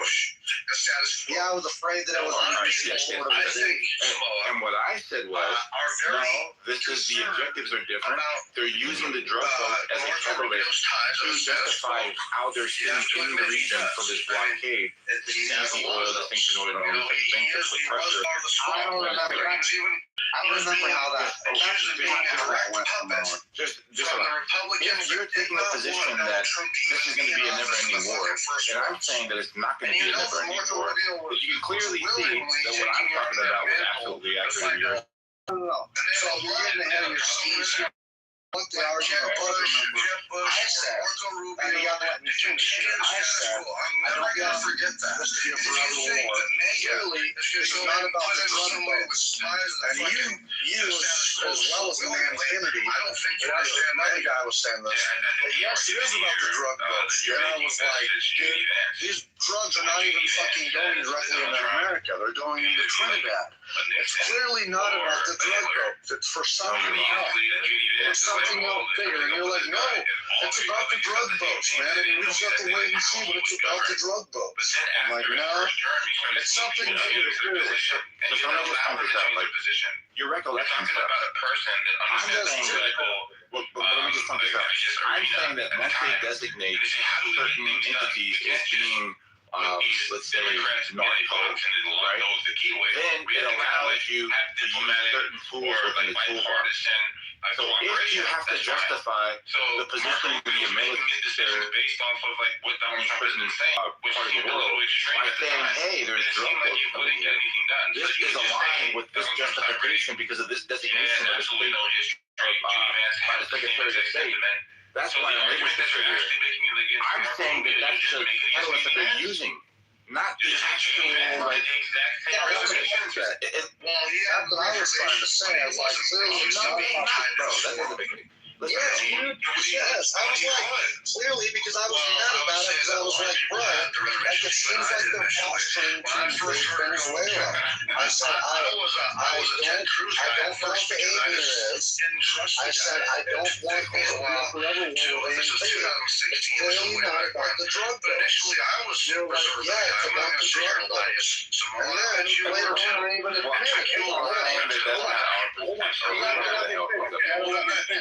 So you just use the same line. A couple days later, though, I admitted I even said, because after they got Maduro and it was fast and we got out of there, and I watched a couple of AI tele videos and stuff, which was really good. I understood that this was a bigger thing. It was about China. It was actually about. Who told you that? AI tele did a fucking YouTube video. I told you that. I know you did, motherfucker. You're high as fuck, Samoa. You are not that smart, bro. I know you're smart. But dude, come on. Like, I literally was like, dude, this is not about the drug folks, brother. Come on. Don't you act like you know everything now. Come on. Accused of being you're going to say you're out in China? From the Republican. You're going to say you're out in China? Come on, bro. With all due respect, like there's certain people that are on the level was willingly taking on that mantle. Everybody that understands what's going on understands that Venezuela, Iran are clear from all those dear countries. They're not on the same level as China or in America. So every move that we make is to secure our dominance in our hegemony within our region. This is why they call it the Monroe Doctrine, right? You can clearly see that everything is pointed towards China. We knew this from the very beginning because Trump said so. J.D. Vance says that This is horrible. be like a Nixon. Like, how do you not know this, bro? Obviously, the J.D. Vance is like, obviously, you gotta stop this because if you are so right in your conviction, if you are so smart, let me hang myself by letting me finish. You can't interrupt me because all it does is convolute things. It makes it easier. No, I'm not. The votes. That's what you're doing. Buddy, what I'm gonna add though, it's crazy, Samoa, since you're so smart, you know how to mute up for a second. You know how to give people an opportunity to say their side here. Unless you're just full of shit and you have to butt in to fill in your stuff. That to me it seems like a guy who's not that confident because you have to keep on interrupting me because I mute up, let you go. You don't show me the same. Okay, we're moving the show on. I don't want to hear any more talk about how you're over talking people and this and that. We want content. We don't want people complaining. This is J.D. Vance failed to negotiate peace. What's next? There's a lot of speakers in the audience here. If you have an opinion, raise your hand and you will be given 30 to 60 seconds to tell us your opinion, how you're feeling, what you're thinking. Look at all these beautiful people here in the audience. It goes on and on and on. We're the #1 room on Clubhouse right now, and it's all because J.D. Vance failed to negotiate peace, and we're trying to figure out what's next.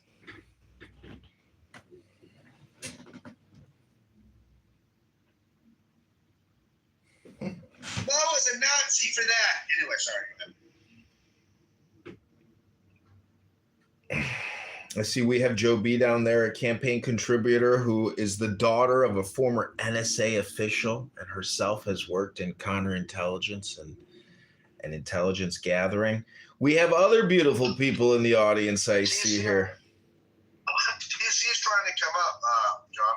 A bunch of people are apparently. We even have Steve Appel in the audience. I just live streamed Steve's Ask the Atheist onto YouTube.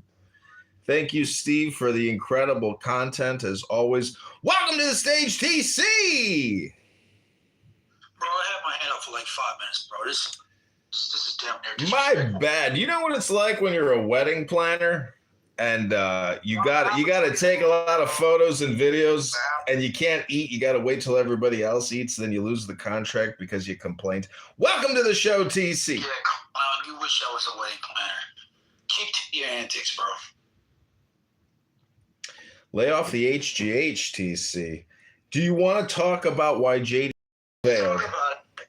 Yeah, listen, JD Vance was. Let's talk about it. Who says that? That's my favorite guy. He's not here anymore. Let's talk about it.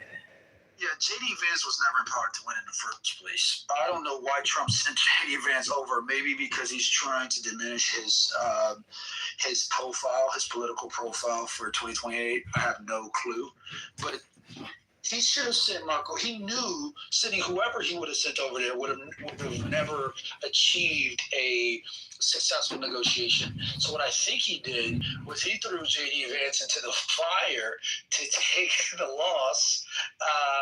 Because normally, who do you send? You send your number one guy, who's Marco Rubio, who's the most talented diplomat this country's seen in a long time.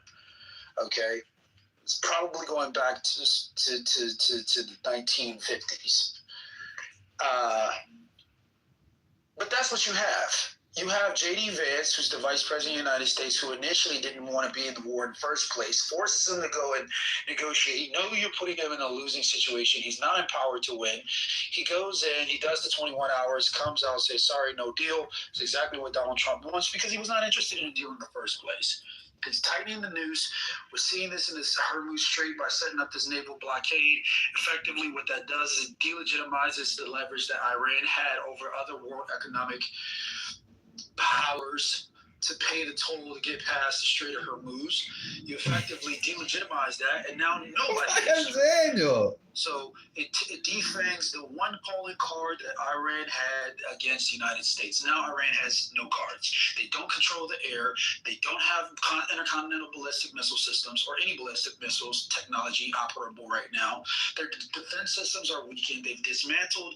America has dismantled their political infrastructure by removing the Ayatollah Khomeini, okay, and his band of thugs. Former president of Iran, Mahmoud Ahmadinejad, is gone. All right, so there's effectively no IRGC structure in place to control the fallout of this war. And you've crippled them economically. Now they can't trade with anybody. There's no money coming in. There's no money going out. They are sitting ducks, okay? And so Trump has strengthened his hand. Good job to him. We'll see what happens in the next 2 to 3 weeks. Hang on. All right, no. I don't think so. Because who are you, dude? I'm going to finish my commentary. Thank you. I thought you were Excuse me. I'm here. What the hell is going on? All right. So like I said, we don't have to. We're not going to have to wait long. This is going to be 2 weeks max. Trump's going to effectively negotiate the ceasefire. Iran is going to scream uncle. And the rest is going to be history. We have effectively dismantled their nuclear program. They will never have nuclear weapons. They're going to have to turn over their uranium that they have, which is like 4 or 5 scuba tanks worth of enriched uranium at this point. And then we'll set up monitoring systems so they can no longer proliferate nuclear options. Damn, man. Bro, like, I want to tell you something, guys. Please shut up. Wait a minute. Can I respond to that real quickly? I'm a TC, man. Like, I'm an American, man, and I love what Trump's doing here. I'm American, too. Hold on a minute, man. Ladies first. You are not American. Yes, I am. You are not American. Yes, I am. Ladies first. Okay, Mom, let her go. Let's go with ladies first. Miriam, but you got 30 seconds. I'm going to time it. Go ahead. You got 30 seconds, Miriam. No, cat got your tongue? Please talk.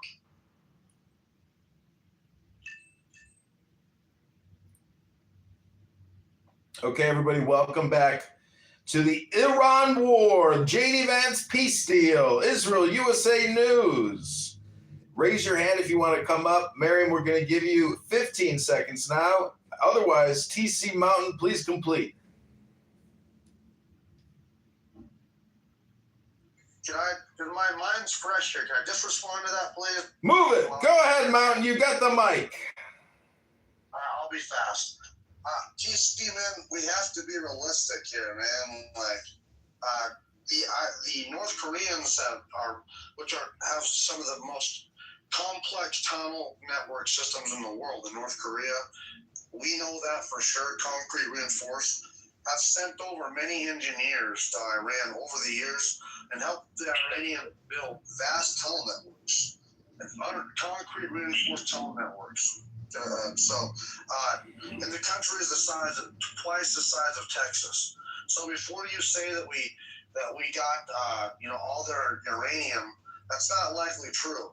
We're trying to find that right now. Okay, that's why we're negotiating and saying, please give it up.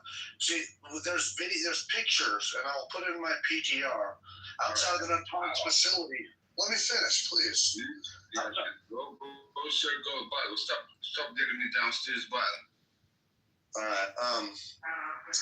There's pictures outside of the Natanz facility. I'll put it in my PTR of rows of trucks outside. I'm putting it in there right now. And these, on the back of these trucks were casks. These casks, they hold enriched uranium. They can move this enriched uranium, and that's what they did. So they have it hidden somewhere in this country. So before you say mission accomplished, and you know that we destroyed their nuclear, that's not likely true, dude. Unless you have some fucking advanced knowledge that I don't. But that's definitely not true. That's why we're negotiating. Also, they're still fighting in a lot of ways because the IRGC is highly decentralized. So it's not over yet, but it's going to take the people. It's going to take the people really to overthrow this country too. It can't just be American military alone can't do it. We've seen this before. Just be realistic. Anyway, thank you. Okay, Jackson, welcome to the stage. TA, Alex, Obey, TC, Miriam. This is the Iran War. JD Vance, Peace from Israel USA News. If you're in the audience and you want to say something, raise your hand. We will bring you up. I just invited Joe B. Wallace if you want to come up. Always complaining. Any other complainers, come on up and complain if you want. This is the Donald Trump Complaint Department as well. TC, do you have any other input that you think is of value? Okay, I want to say something to you guys. Hi, everyone. This is Marianne Mo from USA. I'm living in Irvine. And thank you guys for protecting me and save me. But it's too late, guys. It's too late for kiss my ass. It's too late for kiss my ass. Crazy Iranian. Okay, well, I want to thank you for thanking us for protecting you. And unfortunately, I don't really like it when people just keep repeating, kiss my ass. So we're moving this conversation along. We're shaking, we're dancing, we're having fun, everybody. Raise your hand if you want to tell us your opinion on this war. What's the solution? What's the conflict even about? Hello?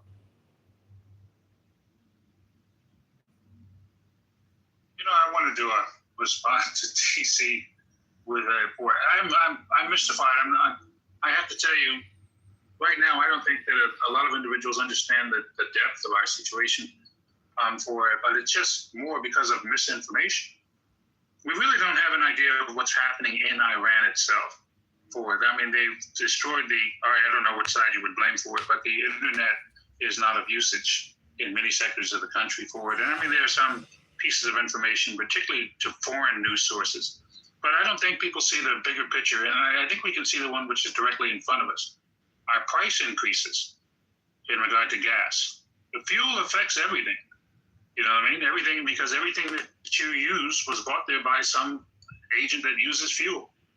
So if it's in the process of saying like what the effects are or where exactly we stand, we can see that one very clearly. On the world stage, there are some countries right now which are in major cities are suffering blackouts because of the lack of oil.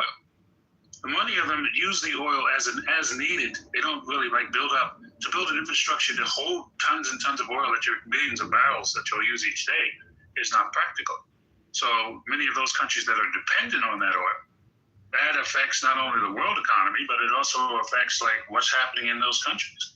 So it's causing chaos all around the world. And the fact that J.D. Vance, which you can have your own opinions in regard to his political aspirations in regard to that, I really don't think that he has that much chance in this situation for it. Because remember, he was a big anti-war individual. He supported Trump like vehemently on the fact that there'll be no new wars. And here we are. And in that type of situation for it, I'm not sure he's in the party's grace, and he's definitely not in Mega's grace. So where do we stand? What happens? And I just think that if people would look at that larger picture as far as the effects not only on you personally, but also in regard to the world, this was not a good decision. It was not a... Alec, can I ask you a question? What was the highest price that Obama had for fuel prices up? I mean, for his national average. I'm looking here. That's $3.96, $3.97 per gallon in May 2011. So when Obama had national fuel prices at that high, $4 a gallon for fuel, you guys screaming and crying? Well, no. First, we were just coming out of the situation in regard to the housing crisis. Remember that? Do you remember? Okay, so it's the housing crisis, right? Well, wait a second. So the economy was actually in recession at that point in which Obama took office. What's crazy about that, though? What's crazy is all these blue states. You can't deny it, dude. You guys love your higher taxes. People are fleeing blue states because you guys make everything higher. Everything. But you cannot sit here and admit that Obama had things higher too. You're okay with higher price gas when it comes to green new initiatives. But goddamn it, when we're trying to disarm, a bunch of terrorists from nuclear weapons, now you want to bitch and scream about $1 higher per gallon. I think it's hypocritical, sir. I think you're hypocritical and you have selective outrage. Let's examine this for a more historical basis, okay? So then that way, the bigger picture may give us a little better perspective in the aspects. The United States has actually been playing in the Middle East for the last 50 years. We've caused a lot of upheaval, a lot of wars, change of regimes, so forth. So this is not something new. Many presidents have undergone the same type of situation and realized limitations in regard to what can happen in this. This one, we might say, was started by Israel more than the United States, without prudent sort of like thought as to possible consequences. But we're serving another agenda. So we're serving their agenda at this point in time. But now we're in a situation where, I don't remember, months ago we said that we had obliterated their nuclear program. Then we came back and said like, oh, well, it wasn't obliterated. They were still, there's enriched uranium. Oh, but wait a second, but they have these other places for it. So why don't we do this? We'll just remove the entire regime.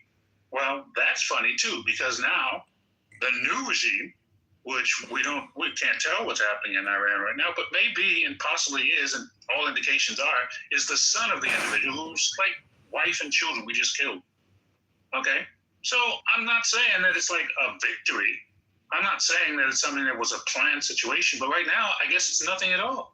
Because even the vice president can't negotiate some type. I'm asking you, sir, are you going to respond to what I said? The Democrats in all their states with their higher taxes, for God's sakes, my parents live in Washington. I live in Montana.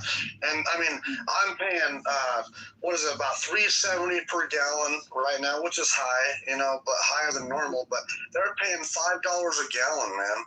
It's the differences are striking from these blue states. Everything is high higher, and that's why the people are fleeing those states. And you're going to sit here and bitch about higher prices when literally Obama had national fuel prices at that high.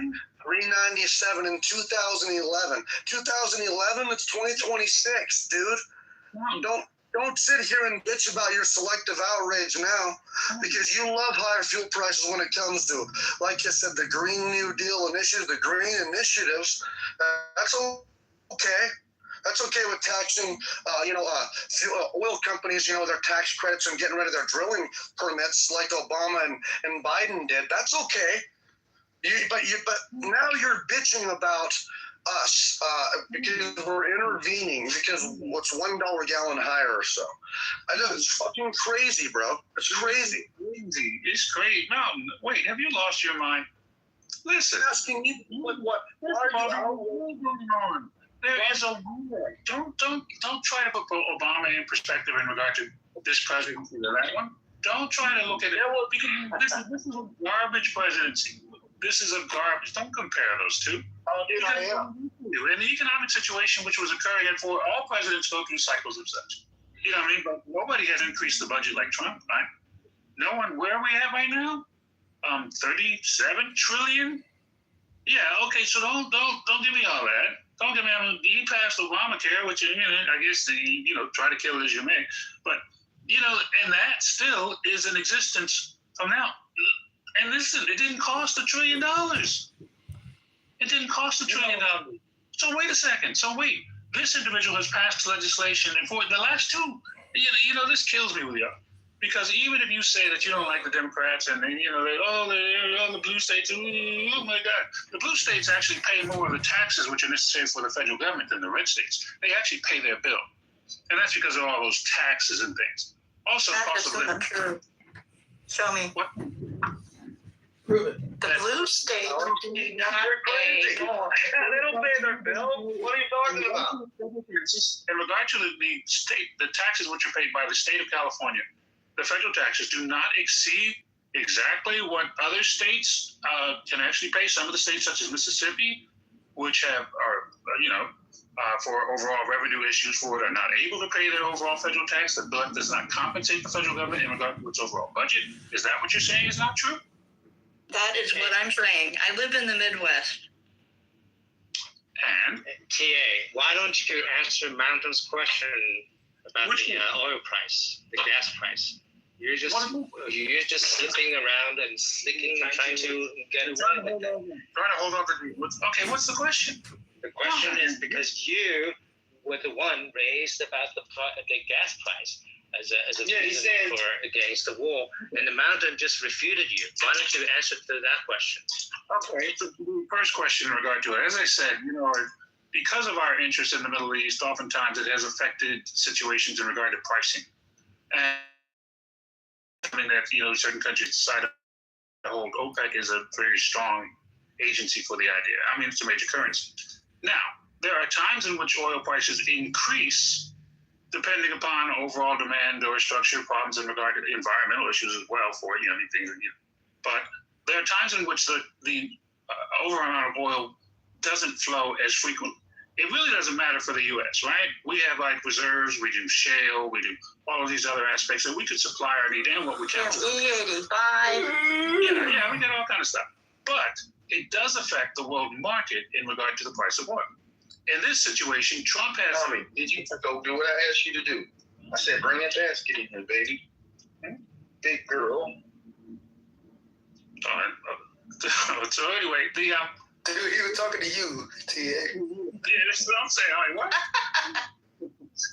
If you look at in regard to oil prices will fluctuate, usually by slow numbers, right?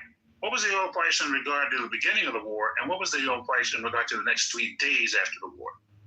In that aspect for it, Obama never caused you an oil increase in such degrees in regard to, because like some supplies. Okay, but Alex, here's the thing where this is an amateur conversation. Oil always goes up in wartime. Always. Well, yeah, it's crazy. It was crazy about that. Oh, Alex, hold on. You do know that. So Obama and Biden, the reason why fuel prices went up under them significantly was because they are simply unfriendly towards the oil companies. So I'll give you an example. I worked in the Bakken oil field in North Dakota, so I know what I'm talking about.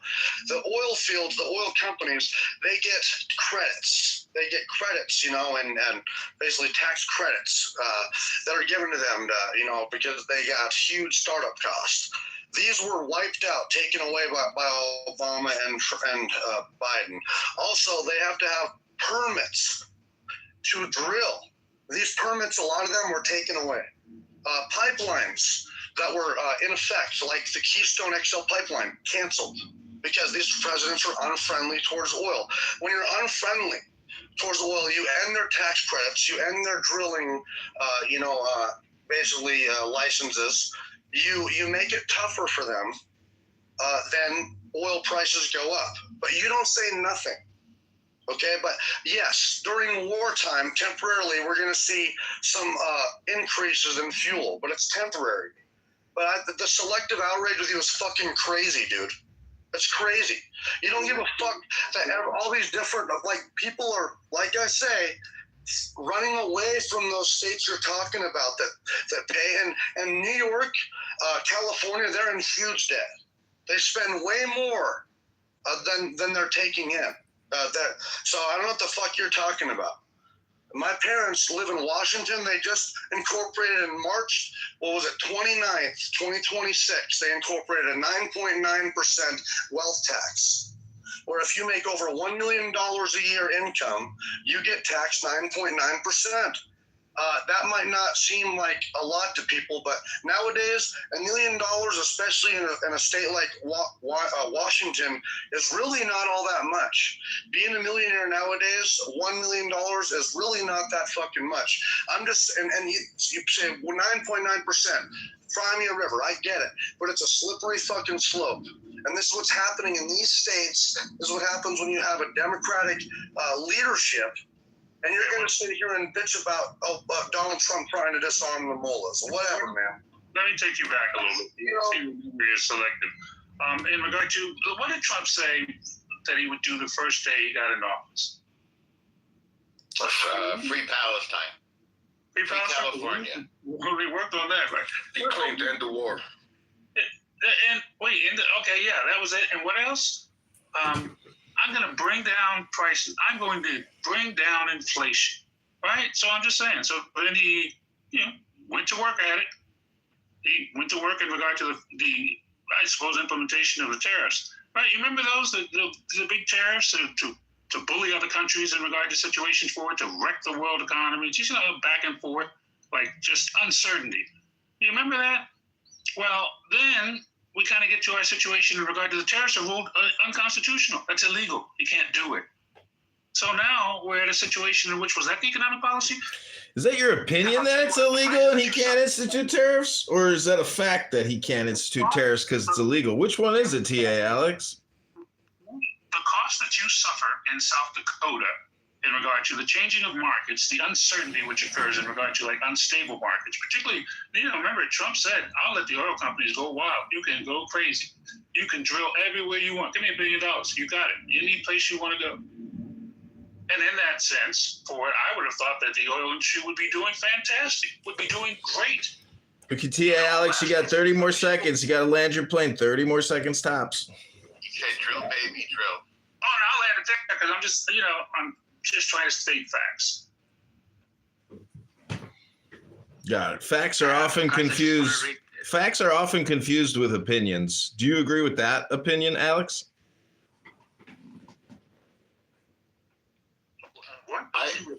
I heard somebody say that facts don't care about your feelings. Is this true? Can anybody help me with this? Yes, but it's also my opinion that many people's facts are just their opinions. Alex, would you agree with that opinion? I think that if you have an opinion, it should be based in information. I mean, I go with scientific method, you know what I'm saying? So it's like, got it. So you use your power of observation. Okay, then you make a hypothesis. Got it. All right, well, El Normo is here, the surprise guest, ultra luxury 5-star clubhouse superhero host of your dreams, to give you the truth, the facts, not opinions. Take it away, El Normo. Well, our president has said that if they don't open the Strait of Hormuz, he's going to take it. And he's going to rename it the Strait of Donald. He's going to put the name Trump the Strait of Trump. Completely, and he wants to mix it up to keep people from getting bored. And so he will call it the Strait of Donald.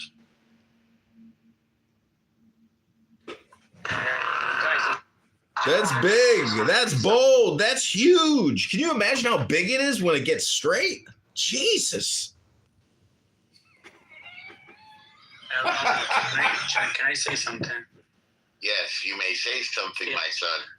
I'm sorry. I just want to read you something that one of the Iranian parliament member just tweeted a while ago regarding the negotiation, which is related to the room topic. And he mentioned that we didn't achieve the agreement because they wanted to join the share with Iran in the Strait of Hormuz. And second, they wanted 60% of uranium to leave Iran. And they wanted to revoke the right to enrich in Iran for 20 years. So he mentioned these three things as a main object that they couldn't achieve an agreement on this negotiation, which is related to the room topic. I just want to mention that. Okay, thank you. And I would like to teach you a song in Farsi. Is that okay? Oh, must be nice. Yeah. Palestini, welcome to connect, welcome to connect.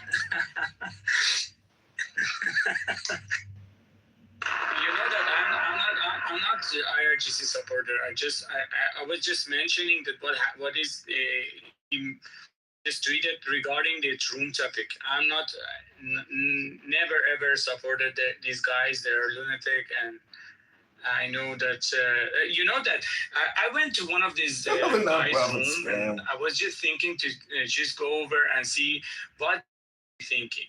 You know, they count on the people like T.A. Alex. They think that they want to put pressure on Donald Trump to withdraw from the war, and they count really on these guys.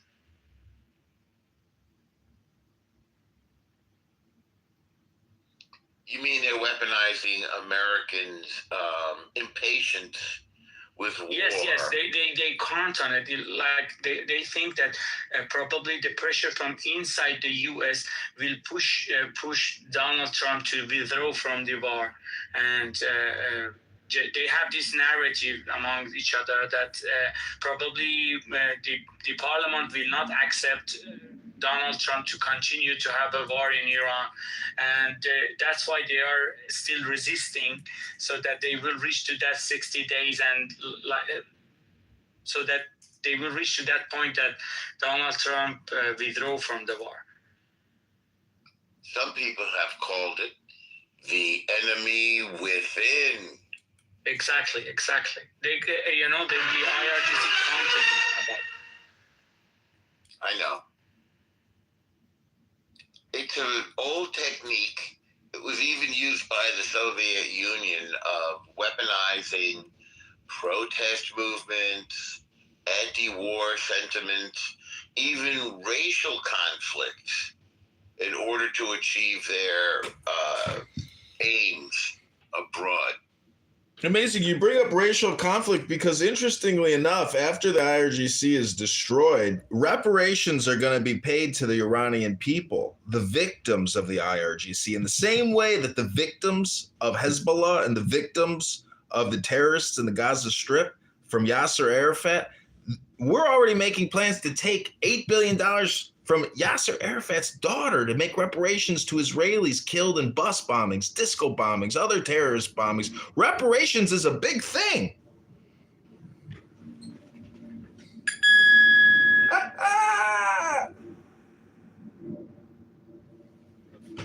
can't afford reparations for anybody. Well, I've also put forward plans to do reparations for Republican Union soldiers who sacrificed their lives to free the African American slaves, because without their sacrifice, there could be no liberation. So reparations for everybody. The president feels that the 2020 election was stolen from him, and he's asking for reparations. I thought he went. I thought he won. So we also have Blake and Hanson on the stage. Hey, audience, want to raise your hand, give us your opinion, tell us what you're thinking.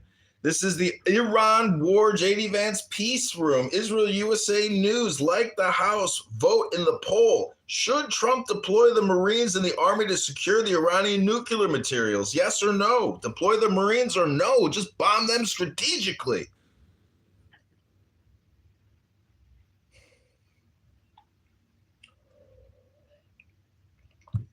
Trump wants to rename the Persian Gulf the Gulf of Trump.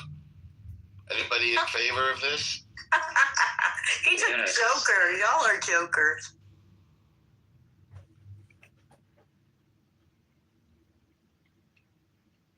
What I don't understand is if he closes the strait and blocks it and, and they lose business, nobody can go in and out. Is that a good thing or is that a bad thing? And if he does rename it, will it update the GPS systems on all the oil tankers coming in to take the oil out? Also, don't forget, Trump has told the world that America is the world's largest oil producer. So bring your ships to the Gulf Coast. Bring your ships to the West Coast. Bring your ships to the East Coast. We will fill them with our beautiful, luscious oil.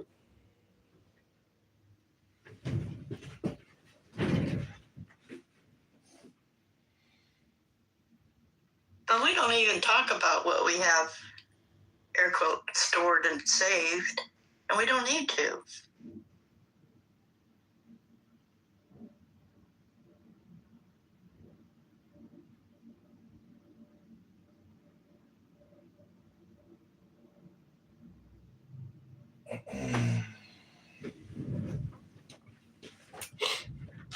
So I want to thank everybody for coming. If you're in the audience and you want to tell us your opinion about this war, about this conflict, about Donald Trump, we are here to receive your complaint.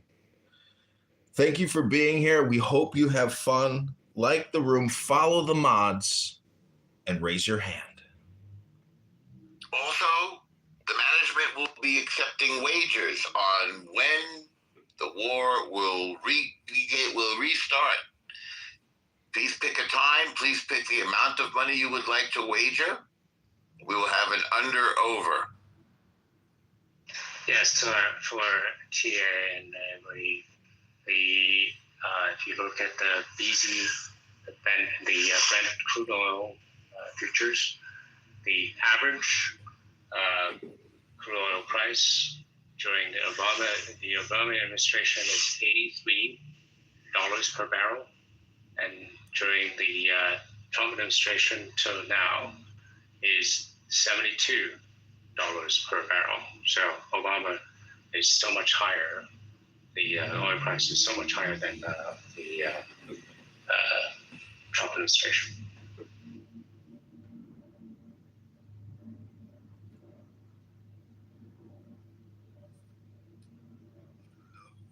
So that we keep sending tribute and contributions to Jerusalem, thereby increasing the. So, is that scientific enough for you guys?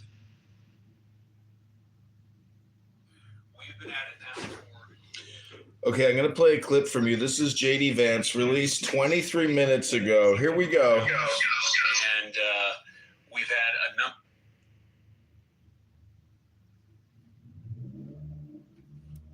My bad. Here we go. Of substantive discussions with the Iranians. 23 minutes. The bad news is that we have not reached an agreement, and I think that's bad news for Iran much more than it's bad news for the United States of America. So we go back to the United States having not come to an agreement. We've made very clear what our red lines are, what things we're willing to accommodate them on, and what things we're not willing to accommodate them on. And we've made that as clear as we possibly could. And they have chosen not to accept our terms. Do we see a fundamental commitment of will for the Iranians not to develop a nuclear weapon, not just now, not just 2 years from now, but for the long term? We haven't seen that yet. We hope that we will. And whatever shortcomings of the negotiation, it wasn't because of the Pakistanis who did an amazing job and really tried to help us and the Iranians bridge the gap and get to a deal. But the simple fact is that we need to see an affirmative commitment that they will not seek a nuclear weapon, and they will not seek the tools that would enable them to quickly achieve a nuclear weapon. That is the core goal of the President of the United States, and that's what we've been trying to achieve through these negotiations. Now, notice the difference between an affirmative action and an affirmative saying is that action speaks louder than words. Their nuclear program, such as it is, the enrichment facilities that they had before, they've been destroyed. We just could not get to a situation where the Iranians were willing to accept our terms. I think that we were quite flexible. We were quite accommodating. The president told us, you need to come here in good faith and make your best effort to get a deal. We did that. And unfortunately, we weren't able to make any headway. We were constantly in communication with the team because we were negotiating in good faith. And we leave here with a very simple proposal, a method of understanding that is our final and best offer. We'll see if the Iranians accept it. No, everybody always says final and best offer is the first offer. I don't like that. I think that, kind of undervalues possibly the applicant or the applicability of the situation. Anyways, we just heard from J.D. Vance, the number 2 in America, tell us that we are looking for affirmative actions where it's not just talk and it's not retooling, because we want to know for sure that the Iranians are never going to have the options, the capability to build a nuclear bomb quick enough to pop it off to commit mass genocide and murder and chaos. So, welcome to the room. Please vote in the poll. Follow your moderators. Raise your hand if there's something you want to say. Is there something thinking in your brain? Is there words thinking? Do they want to come out? Do you want to talk about that? Raise your hand. Let's hear from you. Can I say, I think some special forces incursions would be good to secure these things, but we have to know where this shit is. And like I say, man, I've done research on this. We know the North Koreans, the Iranians are really tight. We know the North Koreans have got very engineers that have, like I said, concrete reinforced tunnels, thousands of them, up to 4,000 we have identified. So they've come over to Iran and for years have helped the Iranians build tunnels just like this. I suspect, and our intelligence agencies suspect, they're in some of these vast tunnel networks. So it's gonna take a whistleblower, or it's gonna take them, admitting where it is. It's gonna be tough, man. But there's some silver lining. If what they're saying is true, they have enough 60% enriched uranium to make 10 or 11 bombs. But that would take them 2 years to get to that 93% enriched uranium to make the bomb successfully. But the 60% enriched uranium they have, they could give it to any of their proxies if they wanted to pull a wild card. And these proxies can hold a whole city hostage by releasing this shit. So, I don't know. The nuclear bomb shit, we have to find it. We have to find the enriched uranium. So that's kind of so. But once that does happen, send in some special forces. I would like special forces instead of conventional forces.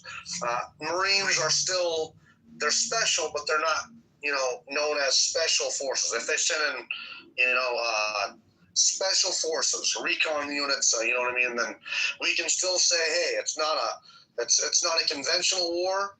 It's a special forces incursion. We want to make sure we still win the.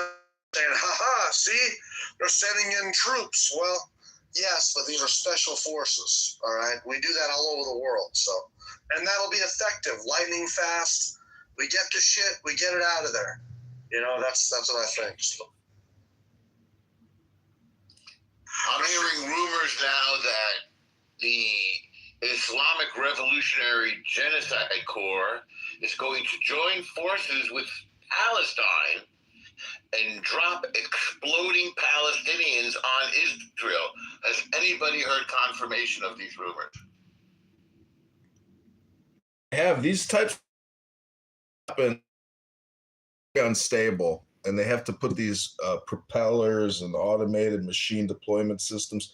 These fragmentary bombs are a problem. What do you think, El Normo? I mean, these cluster munitions, I was watching a video about how they work and how they're able to actually, supersede, anti-missile defense technologies like the dome system. So what's the solution? Destroy them in mass, or is it a war crime to deploy cluster munitions on civilian territories in the way that Iran is doing it in Israel? And, why aren't we seeing the videos? Is there a blackout on videos in Israel because they don't want to give up delivery and targeting, destinations?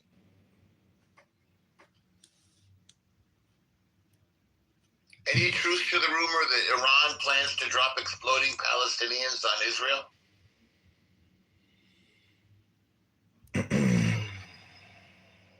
But see, this clubhouse room is not all serious, ladies and gentlemen. Some of it's comedy, some of it is entertainment, and we want you to join the fun. So raise your hand and tell us what you're thinking. I just want to quote Pepe, the world famous clubhouse comedian and artist here, who says,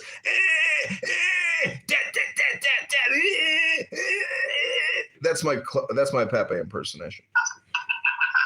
It's the Jews. Let me add to that, please. It's the Jews. It's Israel. It's the Jews. It's the Zionists. Thank you. That's not even Pepe. Zionist rhetoric. That's not even his MO, actually. But what is actual is the backbending and backbending hope that our side is just really like, dude, we're trying so hard to hold on to old things. Like, you guys still believe that the Yankees are the greatest baseball team in the world. Like, you just have faith in this system, and you just can't. Oh, it's just like one of you guys just tried to own somebody up here because he said what was currently going on is a problem, and you brought up the last regime. Were you saying that during Obama? And that's just like in a current abusive spouse. His defense for his abuse is to say, well, I ain't slapped you around as hard as the last guy did.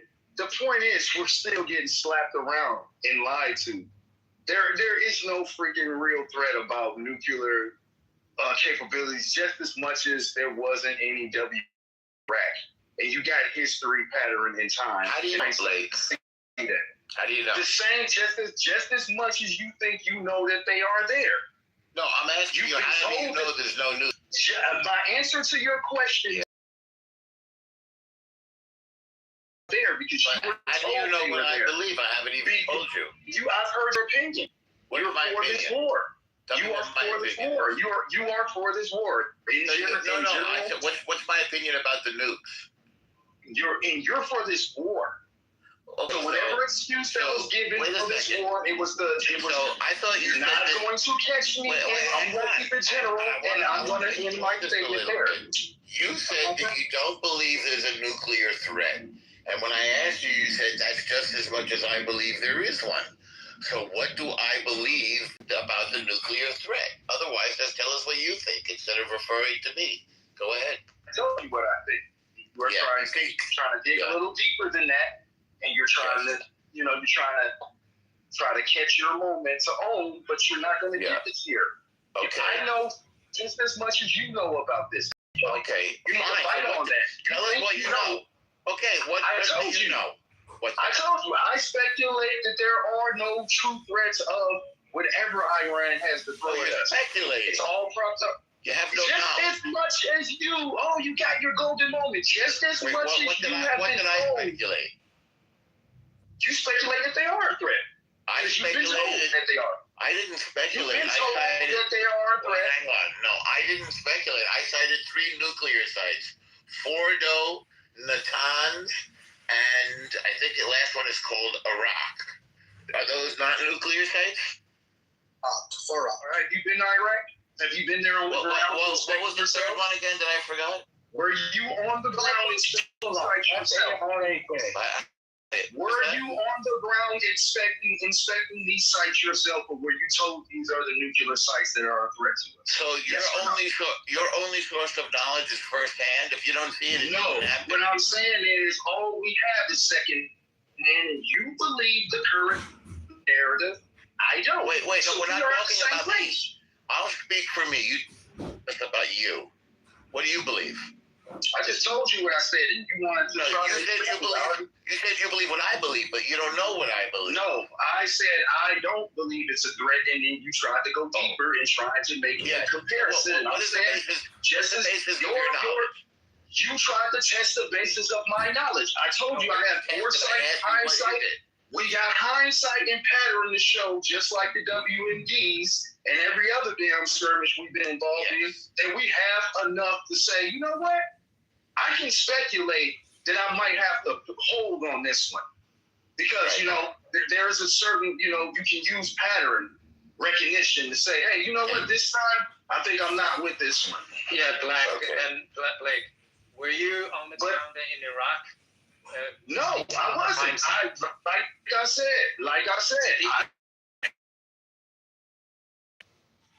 how did I know that they weren't? Yeah. Where are they? Where are they? Where are they? On the ground. Because the same people because the same authority who's telling us that there was a problem has already because the same authority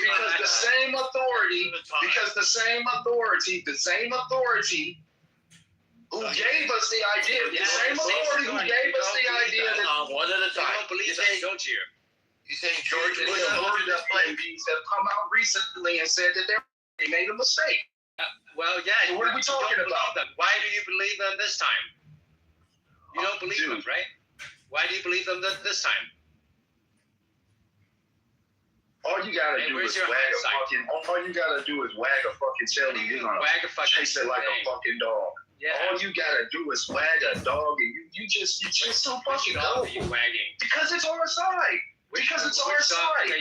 No, this is the truth about it. Because it's our side. One at a time. Don't yell over each other. One at a time.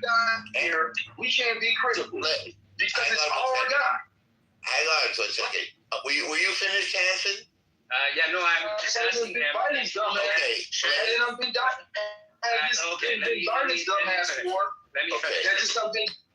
Let me finish. Okay, all right? one at a time, guys. Yeah, I'll bring you up when Hanson is done.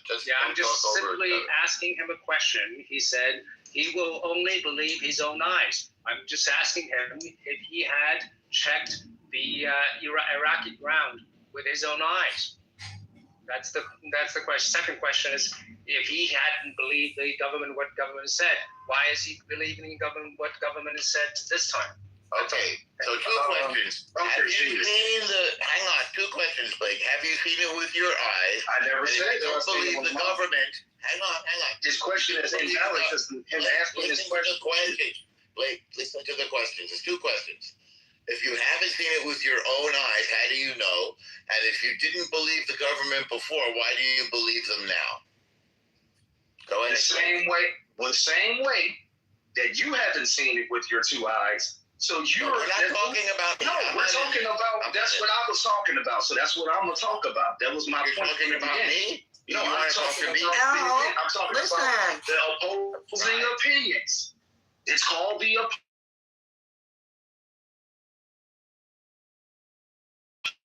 who actually motives of this war.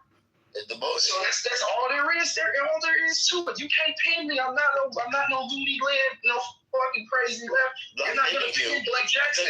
You're not gonna be able to. I'm saying you don't have facts. That's my point. In other words, you don't have the facts, sir. Wait.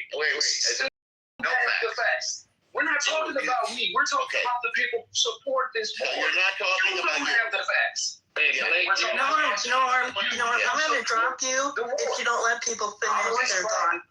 I'm responding to something somebody else said in this room to say something about the current war and to say something about the previous administration.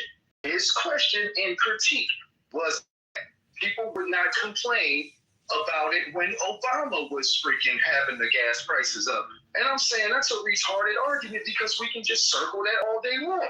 Hence, test it now. If this was retarded Biden war, our side would be hypercritical and would not be for this war. We have an example to prove it: the war in Ukraine. So most of us weren't for that war. No facts at all. You got facts? Yes. You got facts? You're on the ground. Yes. You have stated. You have what you believe you've been told. Okay, so if I ask you for facts, our government. Do you want my facts or your facts? Which facts?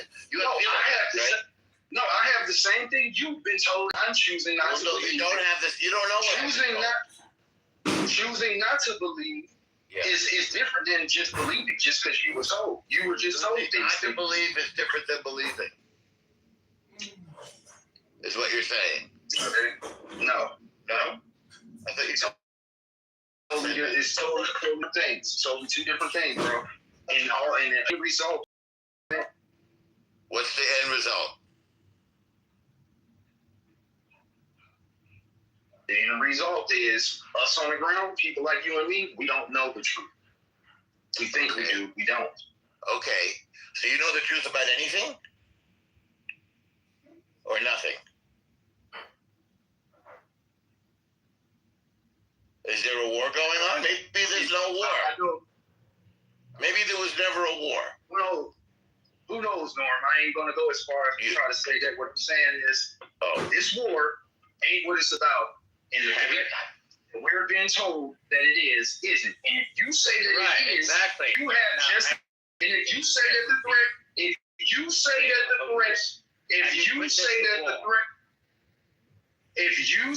the threat, the reason we're at war with Iran is because of some threat.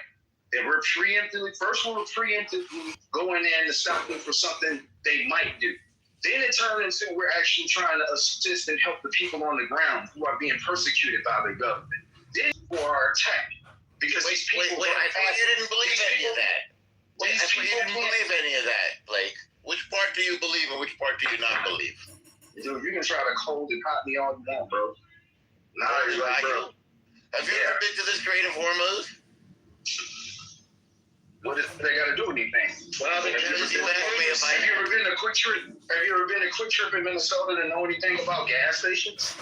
Yeah. Have you ever fucking hit a home run in your whole life to know anything about baseball? Like, dude, yes, I have. With this retarded logic. Yes. Well, you said that I wasn't there. You have a little. So Blake, no, I said you weren't there to inspect. You're not there without any security clearances to be able to get the nitty-gritty on what's actually. Right. So maybe there's no war going on. They're just telling us that, Blake. What do you think? I never said that. You did. You said that. What do you think about that idea? Maybe there's no such thing as the Strait of Hormuz. I haven't been there. Yeah, you know what I mean? Yeah, cool. So how do you know there's a Strait of Hormuz? You've never been there. Do you believe that the Artemis II just orbited the moon, Blake? Blake is a flat earther. He has never seen the globe. Not with his own eyes. The earth is round, buddy. How do you know? How do you know? Have you seen the globe? Have you been to the Earth? This argument is flat, bro. It's already dead. Like flat. You're exactly. No, your argument is flat. Your argument is flat. I'm not like you see how you can jump so far to say because I'm on a different opposing side now on this very issue. Just a year ago, you and I would be buddies and hanging out barbecuing with our opinions together because we both agree. No, you haven't answered the question. But your question is fucking retarded. You're asking me do I want that you have to see No, that is not what I'm saying. What I'm saying, that ain't what I'm saying. What I'm saying is, no, that's not what I'm saying. I'm saying, dude, I did not say that. That is okay. Most of us who are on different opposing sides about this war are just voicing our opinions based on what we think we know and what we have experienced and the experience of the. Yeah, well, I'm just asking your question. You haven't answered my question. You were the one saying that all you can believe is what you can see with your own eyes, right? I never said that. I just clarified. With that logic, I never said that. I never said that. You are painting. No, you are painting that logic. I'm gonna go repeat it to you one more time, and I just said it, but you're not gonna take it because that's not how you want to get your nut off right now. Your nut off. You're gonna have to try this tactic with the crazy leftists. Sir, well, I am a conservative. You are the very one we're talking about. 3 times. I voted for Donald Trump 3 times. You're not going to win with this logic. You can't have a straight conversation with me because you are too busy trying to test my logic, you motherfucker, instead of having a conversation. That's what you said. You're not, look, I am not a fucking defendant on the stand. I am voicing my opinion just this. In what year did you vote for Donald Trump 3 times? And I will repeat one more time. Yes. You know just as much as I do.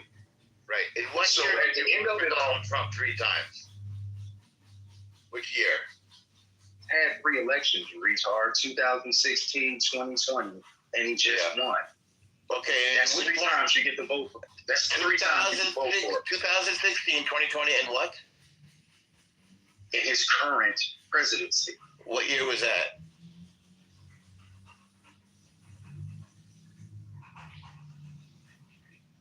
What year did you vote for him the 3rd time?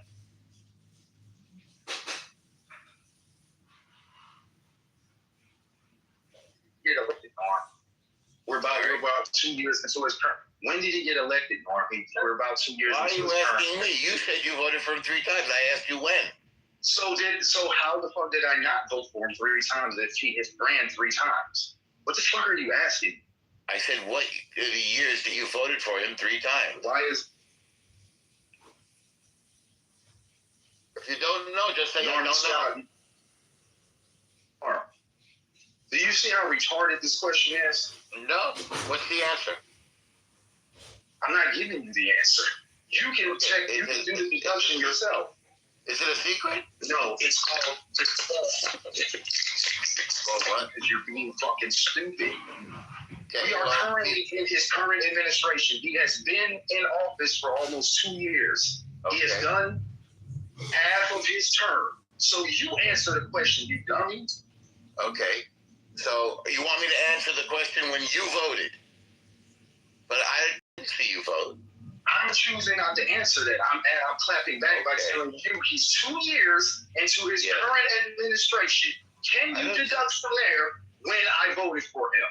I don't think you ever voted for him. When was I? I think that's speculative. I don't think you voted for Donald Trump. Bro, you don't think because I was elected? Yeah, because I didn't see you vote for him. Now. What? Yeah, I know. Yeah, I know. But I got a track record in this. I got a track record that you can use to deduct my position and see that I'm not lying. You'll be able to use pattern recognition. Okay, everybody, this is Clubhouse. Please mute up. This is Clubhouse. Please mute up. Please mute up. This is a quick Clubhouse public service announcement. Clubhouse, for years, has been allowing speakers to come here and not get paid for their content. But now we have the gold coin opportunity of a lifetime. And if you haven't purchased gold coins yet, go ahead and just buy $5 right now. Test out the new features, see what it's like, and send me 1 gold coin, 2 gold coin, 10 gold coin. Make it 10, not 11, 10, not 9. If you're enjoying this content in the Trump America House, because these are some very intelligent speakers that have facts, not opinions. And obviously nobody wants to listen to people's opinions. We want the facts. And Clubhouse has given us this gold coin opportunity to send me 10 coins right now. Go ahead. Who's going to be the first? Who in the audience here will send me 10 gold coins that I'll never cash out because they already deleted my other cash out account that I set up on Stripe because this app is so progressive. But here in this limited opportunity, we can give you the facts, ladies and gentlemen, not the opinions in this crucial moment in American history, in Iranian history, in Israeli history. This is your gold coin opportunity to have fun. That's the experience we want you to achieve. So if you're having fun right now, put a 1 in the chat. If you're not having fun right now and you want me to shut up, put a 2 in the chat. Okay, everybody, continue the conversation. I am complete. This has been your public service announcement from Clubhouse.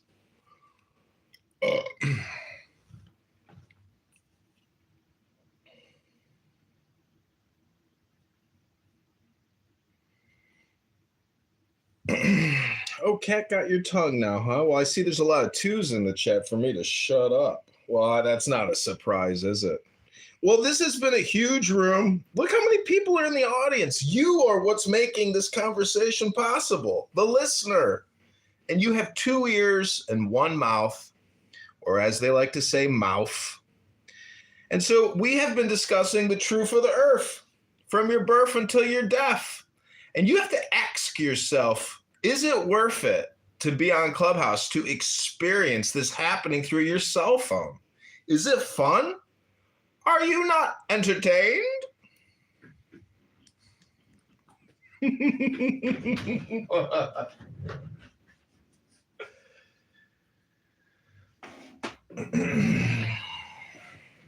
So, Blake, what I think El Normo is trying to get through to you and maybe some other people is that there's this thing called philosophy.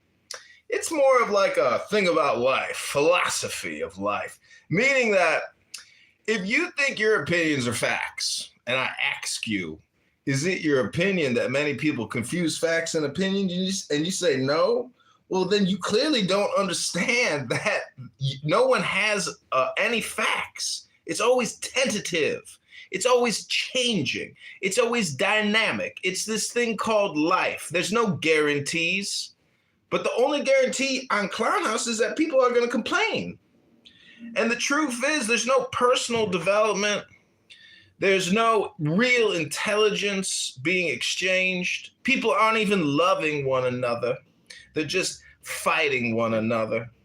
So if anybody has any poetry or they want to play some music and get away from all that politic, well, that's up to you. You have that choice to try to create something new in your own life at this very moment. Hello?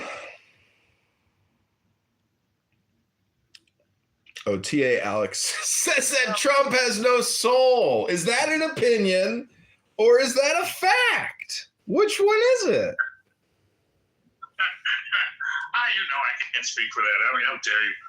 But you listen, the individual has no moral compass, and I'm just saying that. And so, I mean, well, you take that for whatever you want. Just look at him and his superior moral compass. His morality is so superior. He's able to judge the president as being immoral. Okay. Hey, listen, did you hear about the Pope? Did you hear what the Pope did? I'm just saying morality. I'm a Catholic, but so I'm gonna just tell you, we follow the faith. It's, you know, spiritual leaders usually don't get involved in such a, you know, small minor matters as war on the front pages anyway. You know, I mean, most of the time for it, it's a country too. It has the right for it. It has an economy. You know, it's ill affected as well. It has a stake. So therefore, you know, but at the same time, for the leader of 1/5 of the world's population in regard to the faith said that Pope, what he said that this was an unjust war. He said that this was wrong. He said you can't invoke the name of God in regard to you. I don't give a shit what the Pope says, dude. Fuck that guy. You know. Of course, I'm not Catholic. I'm Protestant. I'm Protestant because we do not care about your. Your Pope has no power, bro. Your popery is shit. We reject your popery and all your shit. You're a Christian. Wait, hold on, Mountain. This ain't the Gangs of New York, Mountain. This ain't a Martin Scorsese film. Come on, Mountain. This ain't a Martin Scorsese film. Hello? Well, really, though, honestly, he should worry about the abuses that have happened in his church before he starts talking shit. Okay? Yeah, So, I mean, well, speaking of morality of Papere, who led the many crusades against the Muslims? Why don't you ask the question? Alex, nobody's knocking the Vatican, but I did see something interesting actually, that the Italian government actually invaded the Vatican and ended their like fascist state in like, I don't know what year it was. Anyways, it's a long and complicated global history. We're just trying to have fun here, and we're only trying to listen to facts, no opinions. So whenever I hear an opinion, I'm going to hit my opinion wooden drum here, and you'll know that my opinion is that your opinion is an opinion and not a fact. You understand how that game works now? Those are the new rules. Welcome to the game.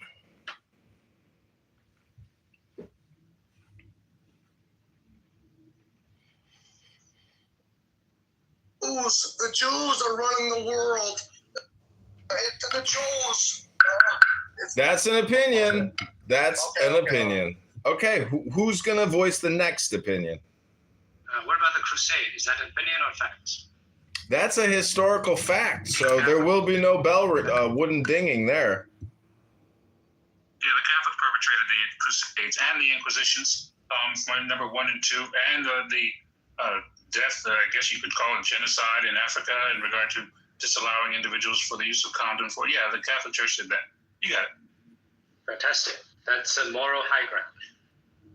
Wow, the Catholic Church has done some pretty bad things throughout history. That's shocking news to hear. I didn't know that fact. What church hasn't? Well, the Catholic Church in particular is pretty big, right? And they make a very bold claim about their authority, don't they? Saying the religious situation, for you really can't. There's really no bearing in regard to exactly. But why are you standing on the moral high ground? That doesn't exist. Standing on the moral high ground because I support the idea that the leader of 1/5 of the world's population decided to say how bad Trump was. Standing on the high ground is just recognizing. How's that high ground when you had all the genocide?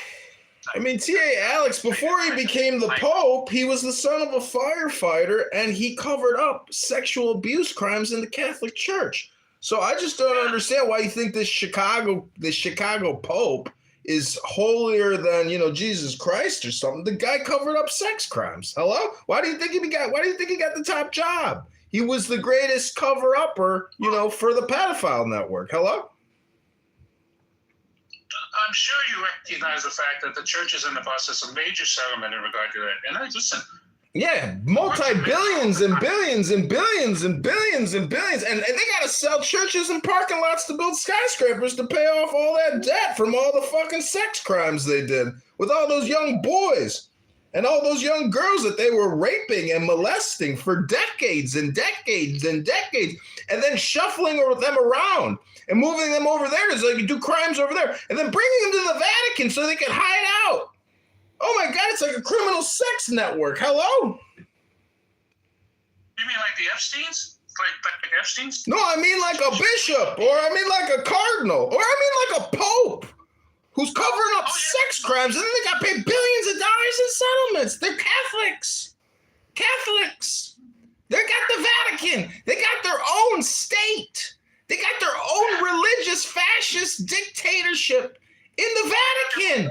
It's so beautiful, though. Have you been to Italy? It's so beautiful and the marble, and it's so luxurious. Oh, they live in such luxury, these pedophiles. Ooh, I love your red gown. It's shimmering. It's beautiful. Do you have sequins under there? Ooh, who's your newest boyfriend? Oh, you're going to San Francisco next weekend? Let's go shopping. We just finished Lent, right? Did you lend anybody money? Did you buy any new clothes for the priests?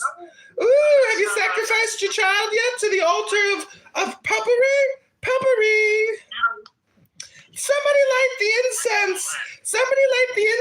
And speak in Latin to me. It gets me aroused. Does anybody here speak Latin? Does anybody have any fragrant? it was Lent? Oh, I'm sorry. Do you want to explain to us what Lent means? Yes, of course I will. We celebrate the season of Lent for it. It's a time of sacrifice. You have to give something up.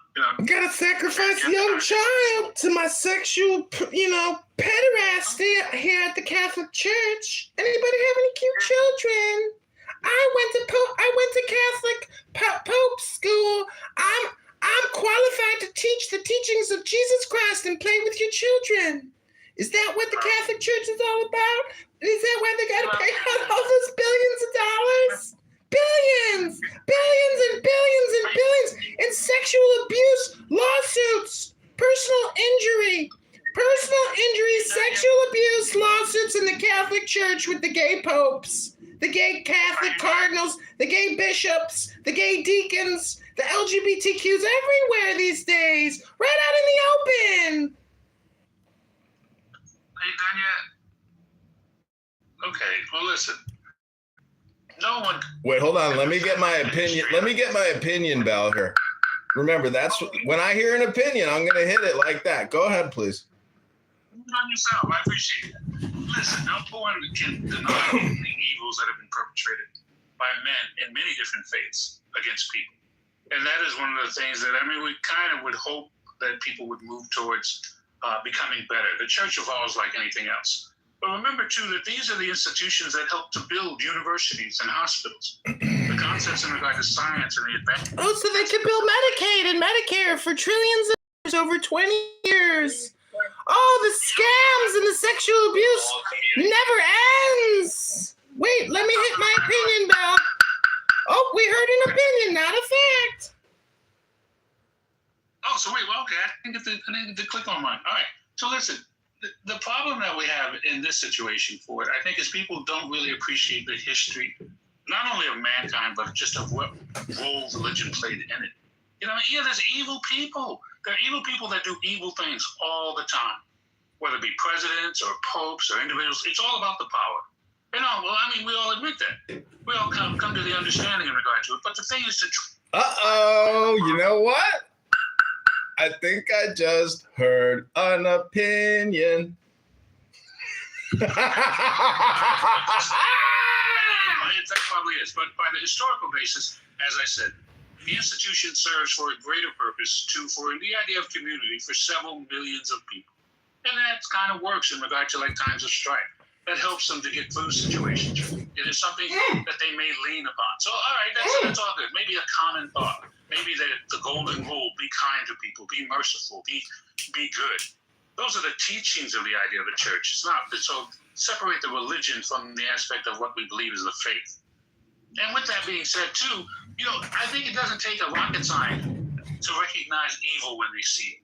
It doesn't take you tons of information in regard to recognizing what's happening in your world. Uh-oh. I think we've detected another opinion. There we go. Oh, it doesn't. Okay, all right. Well, rocket science? Is that what?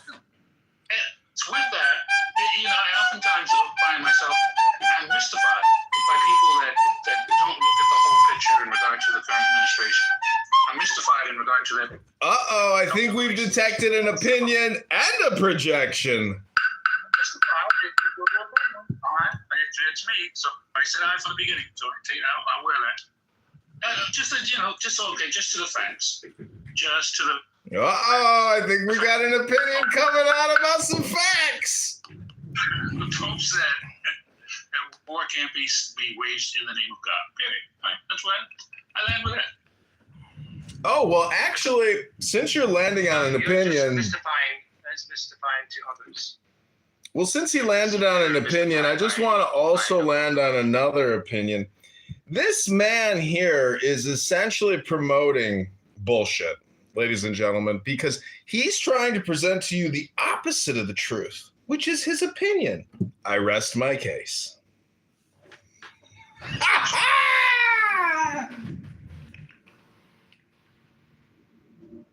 FTA, you're appealing to authority. That's a false authority you're appealing to. Here, I'm actually going to play for you a little harp here, because basically this is all you just did, Alex, with all your bullshit. Listen.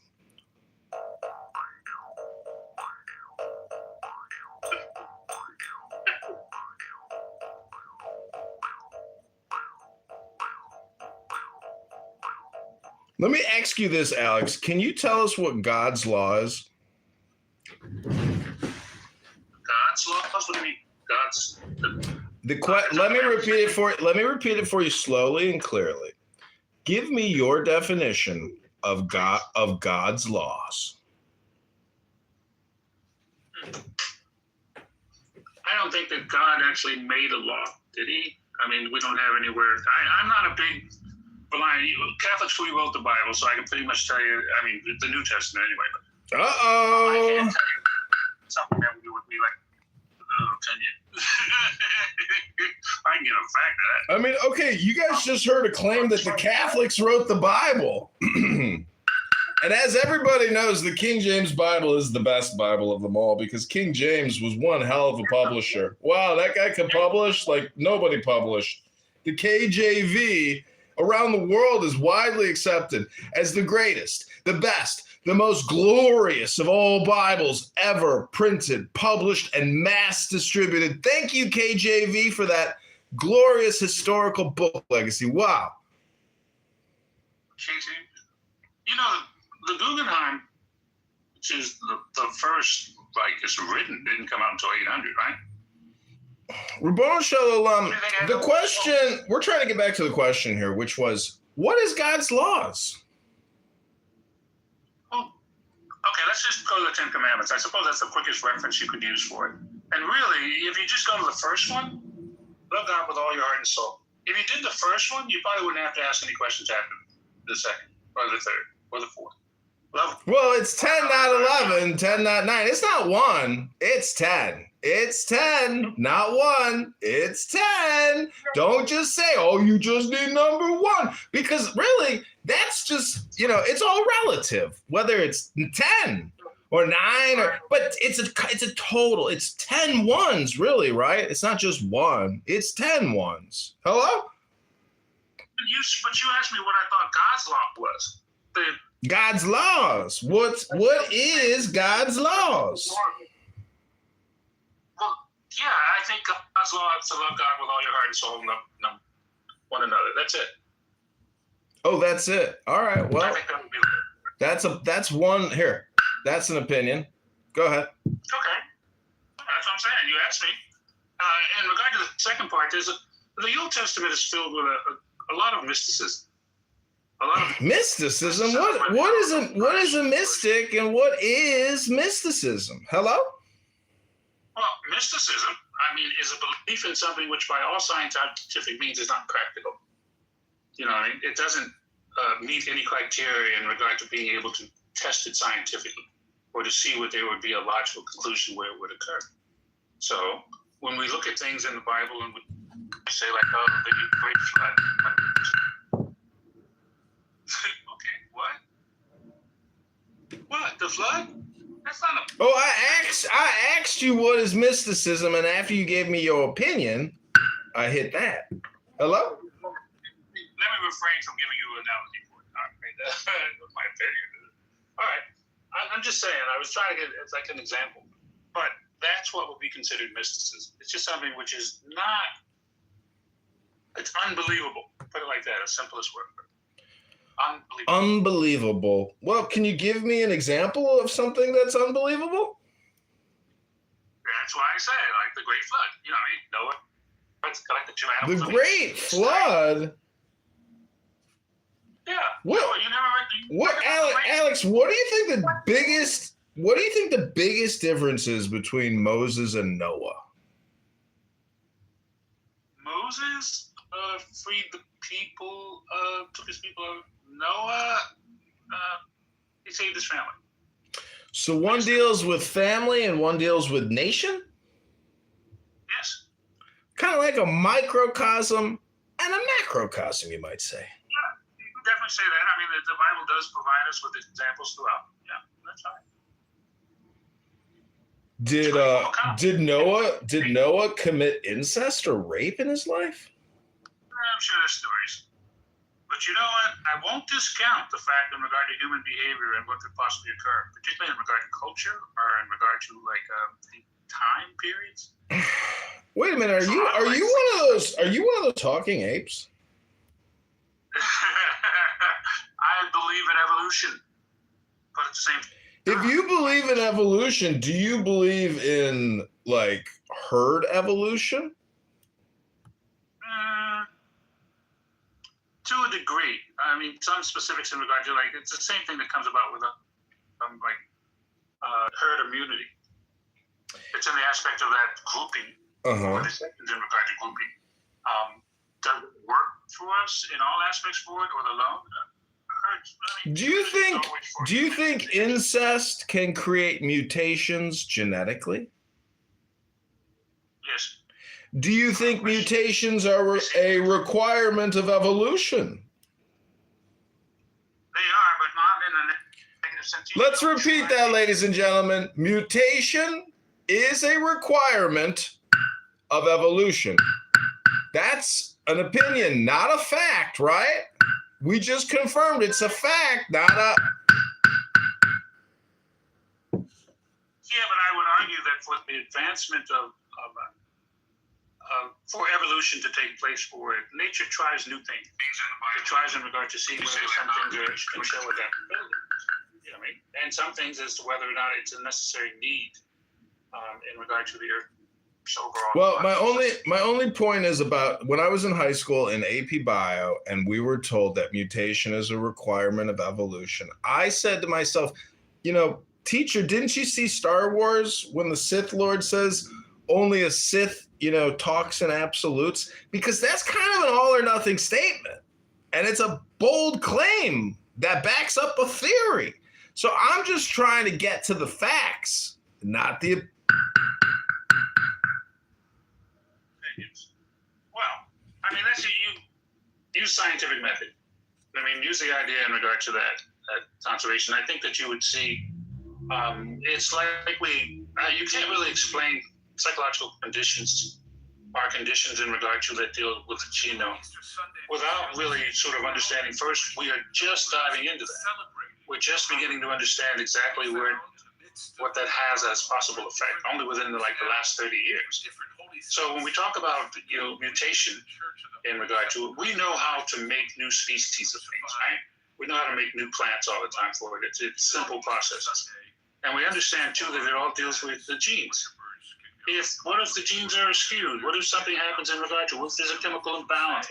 We don't know what one of those factors may eventually affect an individual to incur autism or to incur mutation in regard to physical form. So that's still science which is being explored. So the fact is, we know that we are not, all these things are not just simply caused because, God said this child will be mutated, or God said that these individuals will be missing a gene or will suffer from sickle cell. God doesn't do that. It is the part of the evolutionary process, which testing things, try them back and forth. Nature selects, man survives. On a typical Easter Sunday, these alleys would be crowded with Christian pilgrims.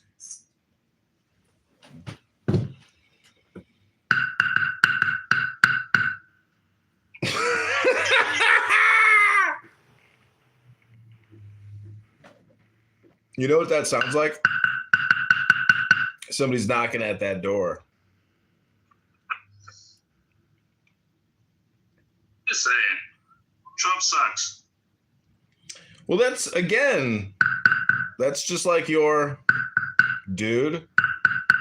Because for a lot of people, 60 million Americans, they are thankful that he's our president. And it's not even in comparison to Kamala Harris. It's thankful because of his decisiveness, his strength, his courage, his boldness, his patriotism, his love of country. And if you fail to see that, and I think this man has no soul, and I just gotta, and see, that's your lack of spiritual understanding that's speaking there, because this is what I hear in a lot of these, even supposed psychedelic rooms. They all absolutely hate the commander-in-chief, but they're also suffering with pain in their own personal lives. And I gotta say, there's a connection there, because they use Trump as a projection for their own anger, their own hate, their own frustration, their own anxiety, their own fears. Trump is a catch-all for your personal responsibility, and that's, to me, what a Catholic does. They defer the personal responsibility onto a catch-all like Jesus, a poor Jewish guy that got murdered by the Romans. Rabbanu Shalom. And everybody who says that it was the J words, not the R words, Jesus Christ. Don't you know anything about Christianity? So what we're trying to say is when you come to Clubhouse to complain and you think this is a complaint department, it's not the layaway at Walmart. We're not the return section. We don't create these rooms as, customer service agents. We come here as opinion collectors. We're actually the garbage dump, and we run the waste management system here. Kind of like Tony Soprano, and in the end, don't forget, Tony Soprano had a spiritual revelation as he was, having somebody murdered and stealing from his rub job joint. He said, fuck it. Do whatever you want. I am complete, and I land my plane.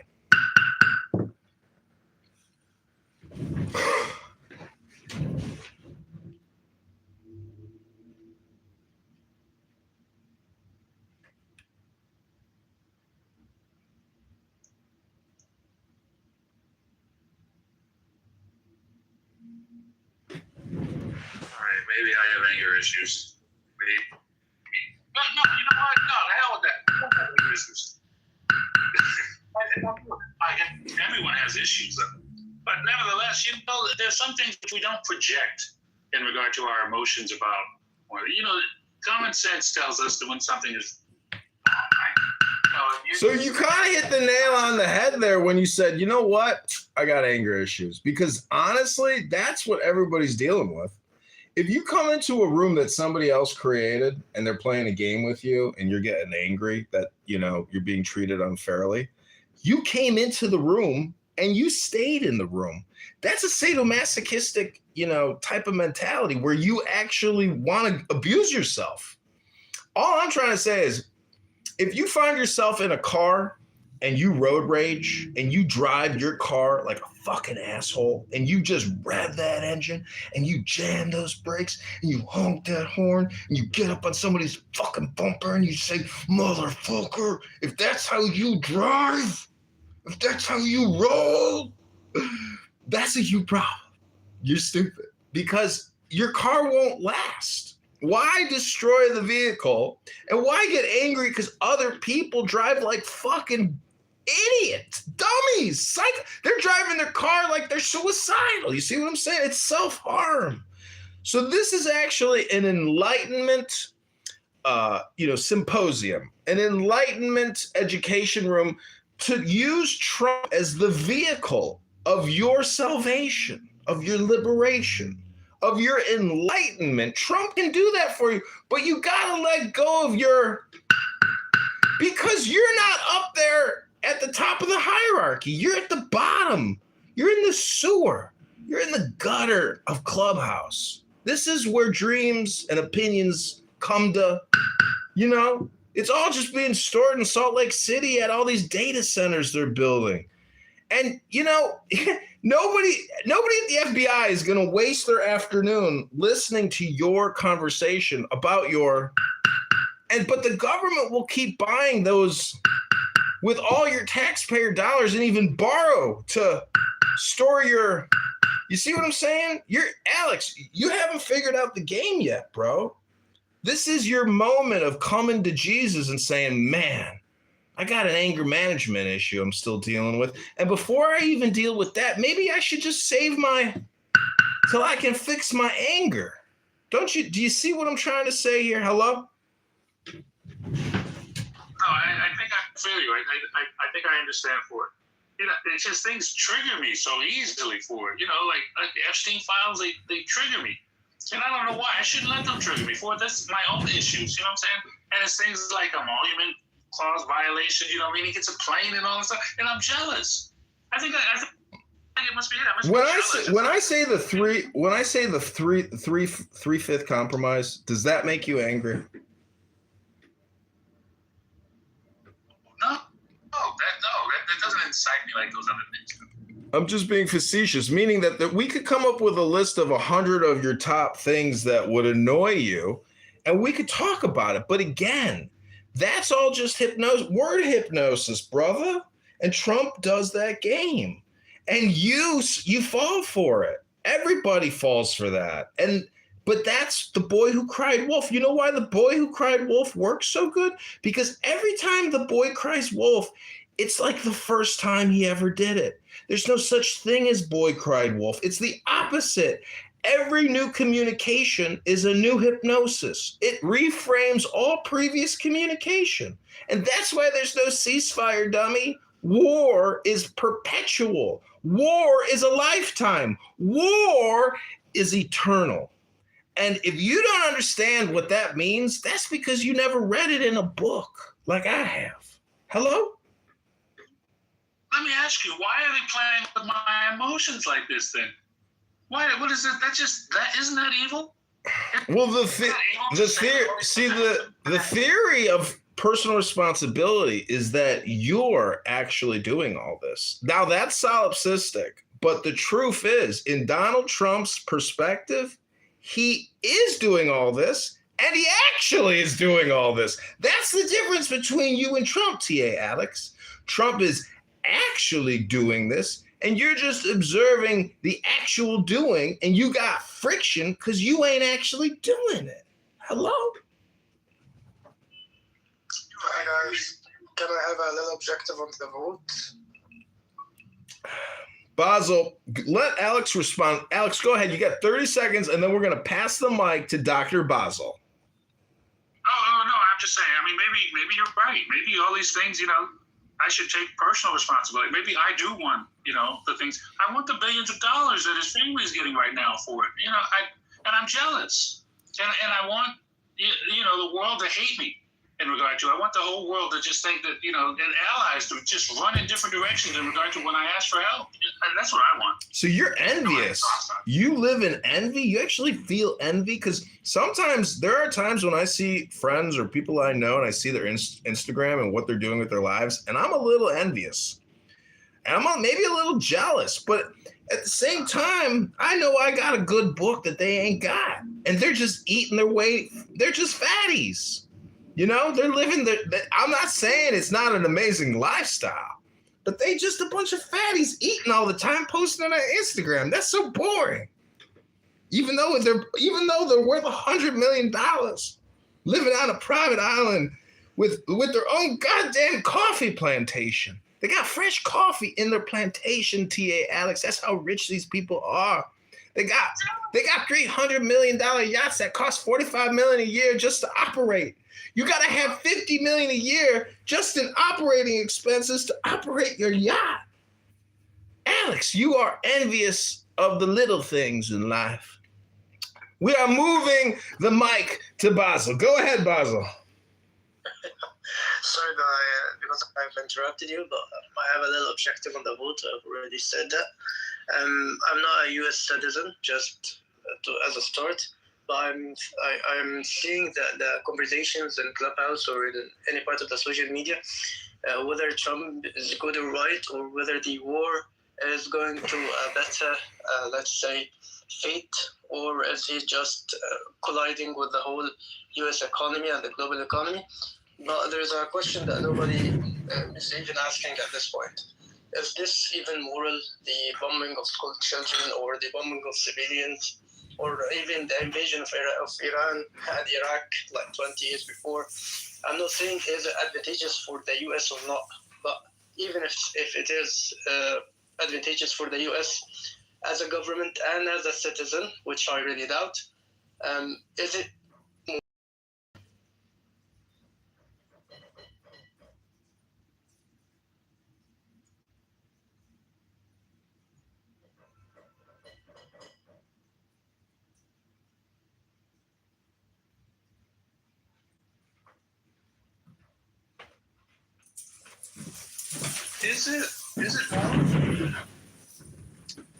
Is it moral? Well, we could define the words, then we could look at the perspectives, and we would get to an equilibrium, Basil.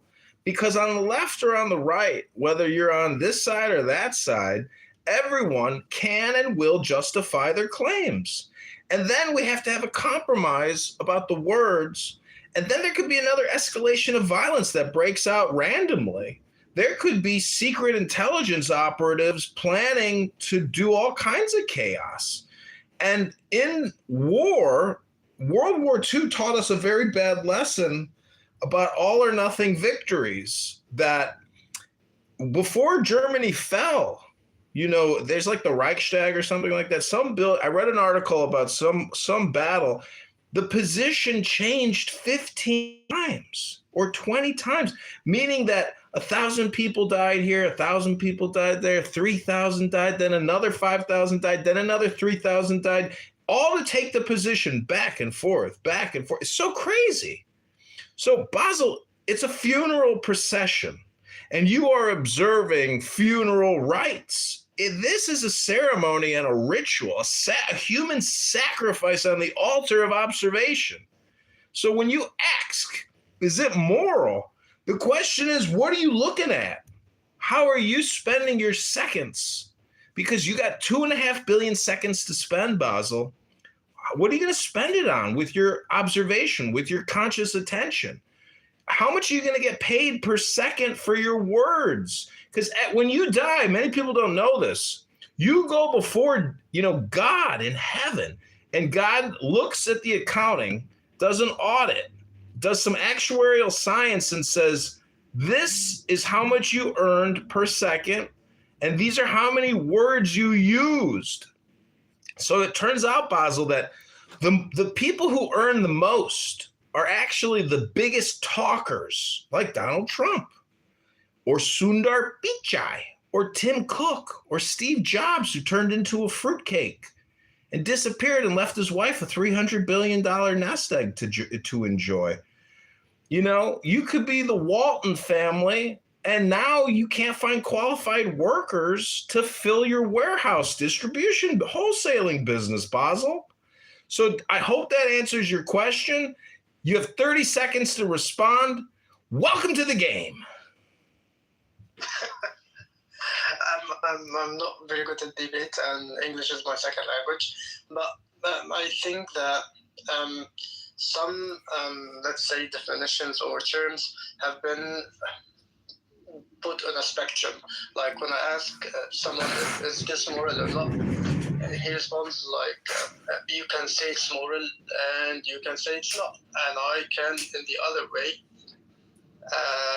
respond in reverse. But I think that like bombing of civilian, or even the example that you added, World War II, nobody, at least I know nobody, that claims that the attacker, in this case, of course, the Nazi Germany, is moral in any way, or has any justification to what it had did, not just to Jews, but I mean to Poland, to France. Nobody had ever mentioned, or at least I didn't found somebody that mentions that there is a justification for the action of Hitler, because I think there's not. Basel, is it your opinion, Basel, that there is a definitive World War I and a definitive World War II? And what does 1 + 2 equal? I didn't get your question. Of course, there's a definitive war. There's a definitive war, but isn't that just an escalation and a de-escalation? Or if you know mathematics and distribution theory, it's a sine wave. It's an up and down, a crest and a trough, a crest and a trough, a crest. So to say this was the World War I crest and trough period, this was the World War II crest and trough period, and this is the World War III crest and trough period. This is human history. This is the history of violence. Hello? Yeah, I totally agree with you. But hear me out. It is our duty as human beings to, let's say, alleviate this crest and trough and prevent of the reach, or the reach to this crest and war. Because I told you I'm not a U.S. citizen, but you as a U.S. citizen, let's say, claim to the word that you have as a citizens the democratic power to change the leaders and to change the direction of the government and the actions of the government and the consequences. But from the media, from the memes, from the news, I'm not seeing this as very efficient. Till now, I haven't seen the Congress accepting or approving or whatever the political term for it, the war itself. And I can't imagine the president of the most democratic country in the world taking the army and attacking and invading another country without the acceptance of the Congress. That's hilarious, to be honest. And to what extent can the president do? I'm seeing Trump here or there just doing what's the word, presidential acts or presidential orders, just as if he's trying his power. If this will work, that will be cool. If this will not work, that maybe I should find another way for it. I'm sorry for my Turkish language, but I think the concept has reached. Did it? Yes. That kind of thing.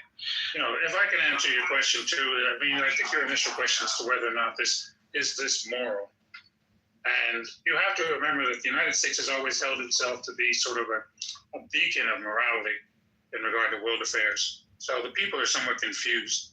But in actual truth, a war without actual justification or something which is verifiable, something which is not sort of leaves uncertainty in regard to what its cause is or as to whether or not its objectives for it could never be considered moral. You know what I mean? As Alistair said himself, the world is constantly at war. World War I and World War II were only a precipice in regard to what we consider international conflicts, all at once, nations building on one another for it. And we learn from them. We learn the detrimental effects to mankind, to society, or to the end, and what the potential consequences. So we also try to become more moral in regard to what it is we did. But we always we protect our interest. We protect our interest in regard to our economy while making our money here in the U.S. So we like our Waltons and our Gates and our even, I guess, even people like Trump. We have a different value system that also affects sometimes in regard to moral characters. And sometimes that may kind of confuse the issue. But the overall with morals, yes, this can be moral war, and we are moral people, and we object to it, at least to that level. Well, I think we're in the same point. I'm not seeing a very conflicting ideas between our talks, and that's cool. But the thing is that I'm not sure if the international law was a bad trial to prevent World War II appearing, or World War. Of course, it didn't prevent. But I'm not sure if it is a bad trial to prevent the crest you have been mentioning. Is it just, let's say, a political arm done mainly by the US, which is the highest funder to all this international laws and international courts and all of this to make, I'm not sure, for example, if an African leader had done a bad act, let's call it that way, that is not moral, he will be immediately, put as a criminal by the court, and his country will be immediately afterwards will undergo sanctions by the international law and the neighboring countries and the allies of the US. But if a European leader did it, it will be even harder. But if a US president did it, this will be, he will be pointed towards as a criminal.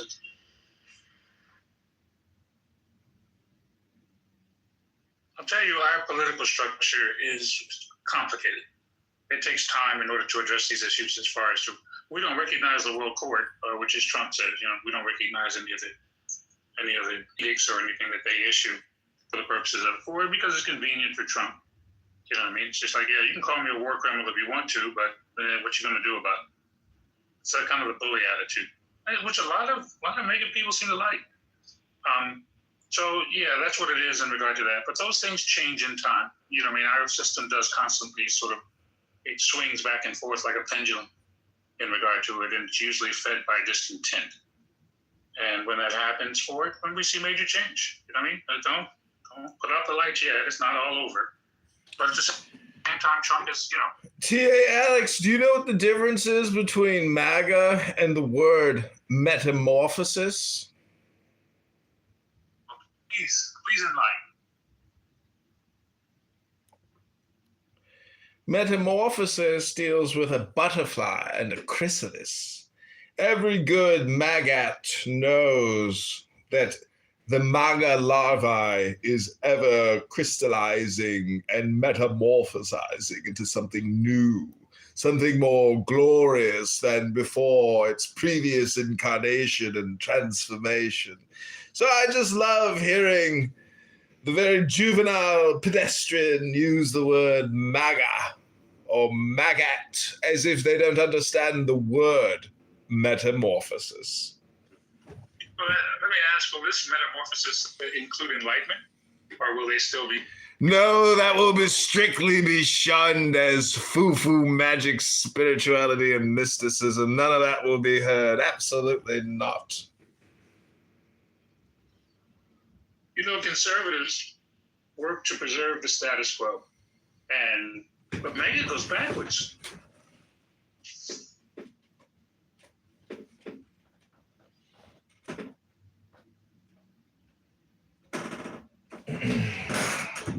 So one of my favorite ways to use Clubhouse and to experience the experience here is to play music and to read poetry.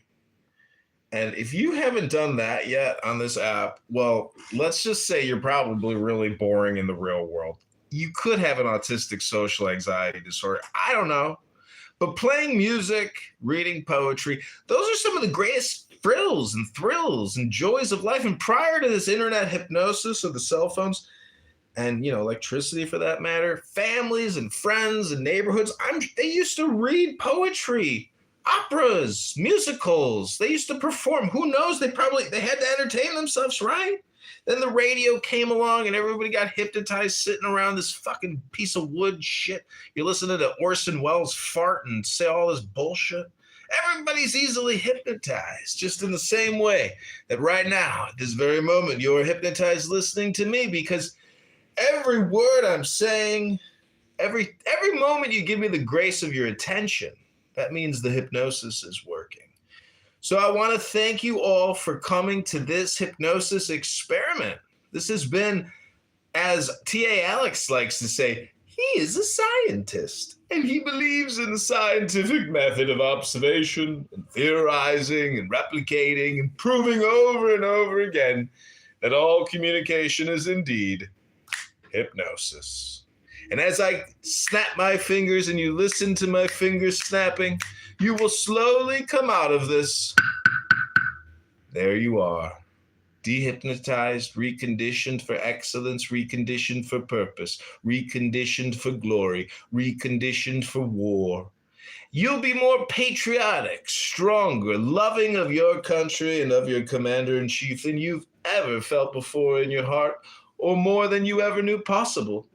If you've been suffering from Trump derangement syndrome for the past couple years or even decades, and especially if you're from New York and you've always hated him because he was always in the billboard and you never were, well, that's okay. We can help fill your heart up too.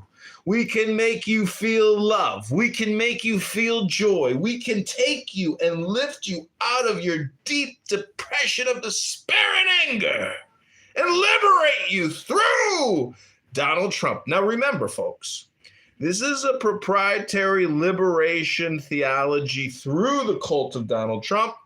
We are not associated with the Donald Trump administration in any way, shape, or form. This is purely comedy and entertainment, so don't take it literally. That's part of the joke. That's part of the shtick. It's an inside joke, but it's not, if you get my drift.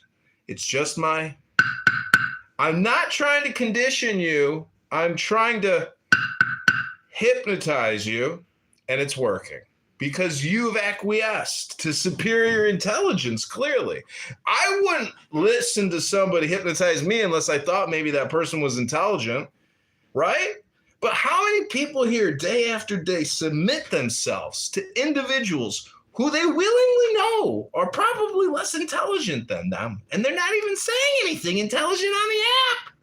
You could be stupid, but you could read me something which is intelligent, and it would be valuable for me as the listener. But unfortunately, folks, you and I know that this app's a waste of time unless you're being entertained or you're being informed, or you think a superior intelligence is speaking to you and it's of value to you, right? But as I just said, and as you are still hypnotized, we know that people come here to listen to people say stuff that's not intelligent, and it's a waste of their time. So clearly hypnosis is all communication. For example, if I say, let me see your right hand, and you give me your left hand, well, that hypnosis didn't work, did it? But if she gives me her right hand, and I grab it in my hand, and I start massaging those fingers, those plump little donuts, and I start circulating the blood around the hand of my beautiful future lover, and she's saying, wow, that feels so good. Are you going to read my palm? I say yes, as I massage deep into the palm and I analyze her destiny and critique her choices in a pleasant, always inspiring and positive manner. We come to the conclusion that a massage is not just a massage. A massage is a message. It's communication. It's direct touch communication. And all communication is hypnosis. So if you see blonde hair wigs and red ties and blue suits in your nightmares, ladies and gentlemen, you've been fooled. You've been hypnotized and conditioned and programmed to hate a blonde floating wig, a floating red tie of despair and debt and bankruptcy and war, that horrible specter that haunts man's minds. World War III! Nuclear apocalypse! That greatest of all specters when the sun is completely blotted out. If you've ever experienced a sunless life, living in the black darkness of the sky, and you can't see the sun because there's smoke in the air, and you can't sit in suntan for just one day. Oh, the horror of not being able to suntan. Couldn't imagine. So, in conclusion, ladies and gentlemen, if you're listening to this still, you have been fully hypnotized, completely and deeply relaxed with the superior intelligence flowing at you, flowing through you, as you play this game of life called Guitar Hero. Ding, ding, ding, ding, ding. See what I'm saying? Life is a flow, and it's coming at you all the time. This app proves that. And the thing is, how do you always hit your marks? How do you always hit your notes? How do you enjoy it? That's the big question. Oh, we lost one of our esteemed speakers. That type of flow was probably overwhelming for his consciousness if he was listening to me. Kors, do you have anything you'd like to add to the conversation?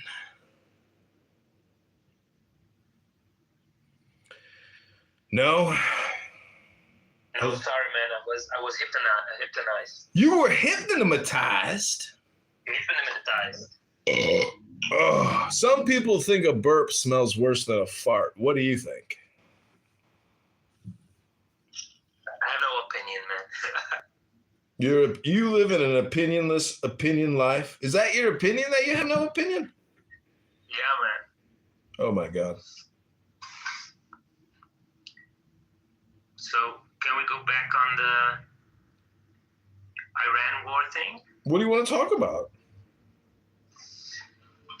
I want to know what you think about it. What do you mean, what do I think about it? What's your opinion right now? What is my opinion? Yeah. About the war?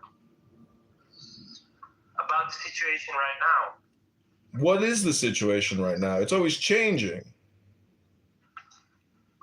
Yeah, I think they're back again bombing each other, I think, but for the best interest for Iran, I think, because the thing is that people are still suffering. And if America or Israel don't do anything about this, yeah, the people will stay suffering and in the same situation.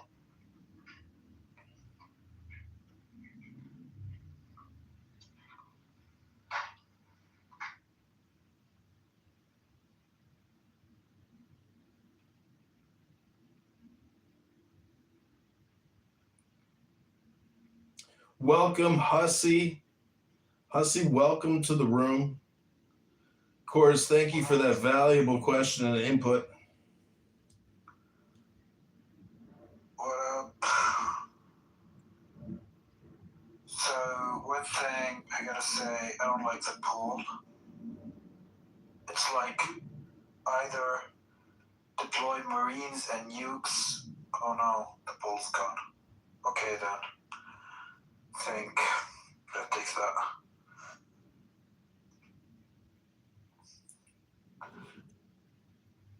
Yeah, guys, what do you think about the blockade? It's smart.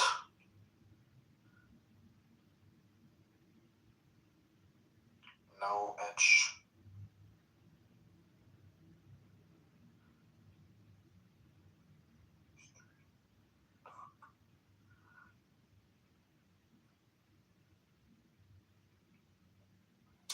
Okay, there's a new poll. There's a new poll in the house. I want to thank everybody for staying here in the room and listening to this Hypnosis Miracles room. Are you a Democrat or a Republican or a Libertarian? Cast your vote now. I'm voting. Oops. I gotta edit it. Oh God, I can't edit it. Oh well, we'll just leave it. It'll be people that are not from the US. Yeah, you can vote in the poll. Yeah, but I'm not in the US. I don't know about the Republicans, the Democrats, or the Libertarian. Yeah, Libertarian. Libertarians are basically small government advocates and for non-intervention and for consolidating and optimizing government spend. Okay. I'm like a big government kind of guy, you know. I want big governments. You want big governments? Yeah. So people in are you Iranian? No. Well, people in Iran are complaining about the fraud, and they're saying, they're stealing all our money. And the thing is, every complaint that the Iranians are complaining about against their government are the same complaints that I hear in America. And so I assume that those complaints are universal. We've got universal complaints that everybody so obviously we're all essentially networked into a government which generates a lot of complaints. We have a complaint distribution government. They don't take complaints, they create complaints. So I call it the complainium. Are you accepting personal responsibility in this chain of complaints, sir? Personal responsibility. Yeah, I think I'm responsible for many things, maybe, in my life. And maybe in my ex's lives as well. My friends' lives. Yeah, I guess. Yeah, that's true. I actually have to admit, in my life, I have done things that were in the end, in hindsight, not beneficial for my friends, but actually wasted their time, was probably harmful to them and me. And, the experiment was a failure. But the thing about being a scientist is that creating new experiments is the joy of science. Yeah, discovering new things, I guess. Yeah, but yeah, I'm like European, so in the EU, we want the government to take care of many things. Sometimes it's good. Sometimes it's a failure. So if you think like about it, I live in Germany, and we have no price caps, you know, on gas and gasoline. So, but the Czech Republic have price cap on gasoline, and that's why it's much cheaper to tank in Czech Republic than to tank in Germany. Mm-hmm. Do you have price caps in the US? Like, I'm sure we do in some ways and forms, but maybe it's not explicitly stated. yeah, like the Czech Republic introduced like not price cap in the sense, but like a margin of how much your margin should be Mm-hmm. if you're like selling gasoline or diesel. So that's why it's much more social. Spain as well did that. In Germany, we didn't do that, and it's crazy. Like, people can't afford like going to work now. So, yeah, I guess like government could like intervene sometimes, and it's good, you know.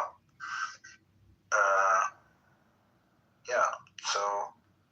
See, the government could just offer a gas stipend and reimburse drivers, you know, for like the next 3 months, and then see how that program works. But they'd have to legislate it and distribute the money. And, you know, that's the theory of modern economics, which is just print more money to resolve the debt in the conflict or the junk situation. They just paper it over with new future junk. And that's what a libertarian differs in economic philosophy with, let's say, a Democrat or Republican, because their theory is it's all civilizational, contagion and compromise and combination. So that's unfortunately that's not how you run a business. And if you read a business book to a group of politicians, they will scream at you and say, you're wasting our effing time. But yet they don't know how to run a business. They've never started a business. They've never run a business. They've never sat at a cash register and warmed up a piece of pizza for 100 hungry college kids. You see what I'm saying? Like, they are just complainers. They have no real world experience, and therefore they're not fit, and they are not suitable for governance. I saw somebody wearing a shirt yesterday that said there is no political solution. The truth is that the opposite of that. There's only political solutions. That's what people fail to realize. And so the Iranians, if they're going to play hardball and think there's no political solutions, well, then they're really stupid. And they will get what they deserve then. That's my opinion. Hello? I think like what the Iranians are trying to do is like get a political solution that suits them. So I don't think they're like war is just like a means to politics. So they're trying to hold on so they can like maybe get the political solution they want. And I guess like if the US gets bored of that, they'll just give them what they want and they'll go out.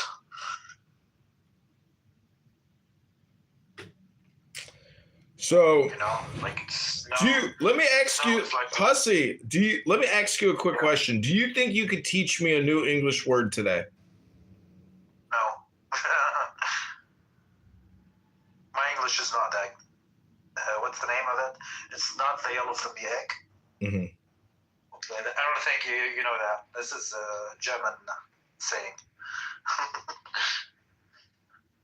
So there's this thing on the human body. It's called the tragus or the tragus. It is a cartilaginous flap on the inner ear canal opening. Do you know what they call that if in politics? The tragus? No, other than that. It's called the ear clit. It's called an ear clit. So if you just keep tickling that ear clit with Boy Who Cried Wolf, well, that's all the human brain requires is stimulus. Doesn't even have to be intelligent. You just got to keep playing with that tragus, the cartilaginous flap at the ear canal opening. It is a preauricular skin tag. Preauricular. It's a new growth of skin and cartilage. It's a sensation of a foreign body. It could be hardened by earwax, but it's called the tragus. That's your word of the day. The tragus. Tragus. Nice. Tragus. Sounds like a tragedy. My God. Chorus, what are you Iranian? Yes, Uzi, I'm Iranian, living in the Netherlands. In the Netherlands. Yes. My God, the Netherlands. Where do you live in the Netherlands? Rotterdam. Rotterdam. I was in Rotterdam last year. Really? Yeah. You like it? Yeah, I liked it. Like I kind of went there for like 1 day, and then like my aunt lives in Nijmegen. Oh yeah. I'm speaking that well. Yeah, and it's like I would say the Netherlands is like the most overrated country in Europe. Yeah. Yeah, it is. So boring. Like it's flat. The whole thing is flat. Why is it so flat? It's crazy. And the whole thing, like when you go, like I went with the car. When you go like from the autobahn to this, it's like 100 km/h or something like that. And your like highway, it's crazy. Like the downgrade. Like here's one thing I think the government should not intervene with is like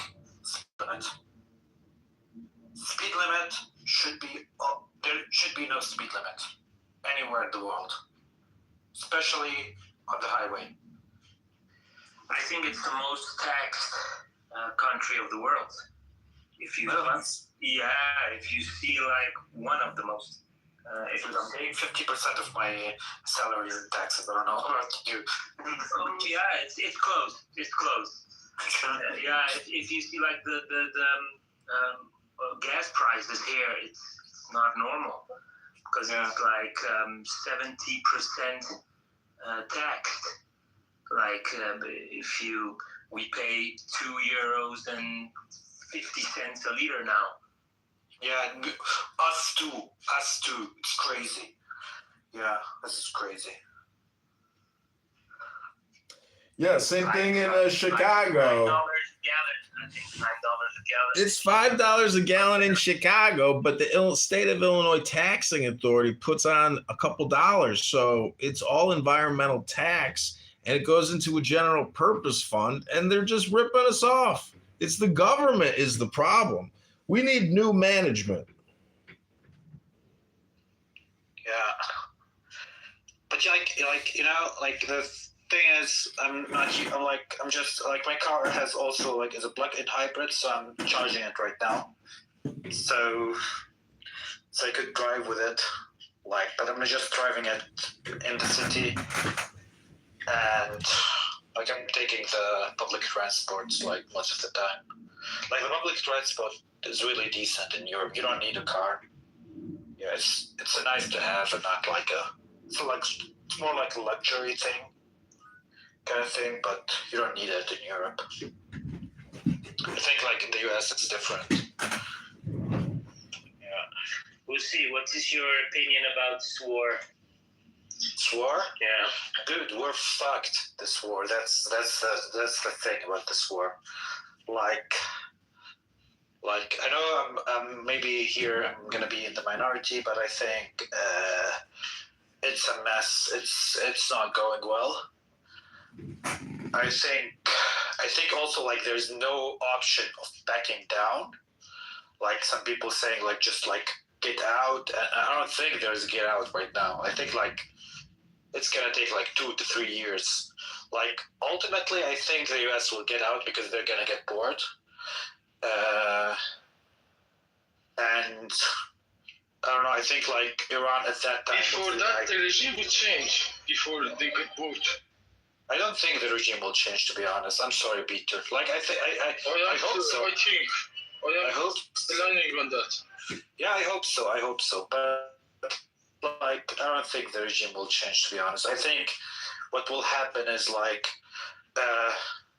it will go like 2 to 3 years, and I don't know. Until then, alternative routes will be found for oil, or the world will just get used to having less oil. Like you could see, like the cars are now like don't need that much like gasoline like 10 years ago. This Kurdish guy is from Hindustan, living in India, living in Netherlands. Why does he use lion and sword? He's like you. You are not from Iran. You are from Pakistan or India. Why do you comment on Iran? I don't know, dude. You gotta ask him. But, so, Peter, you're talking shit, man.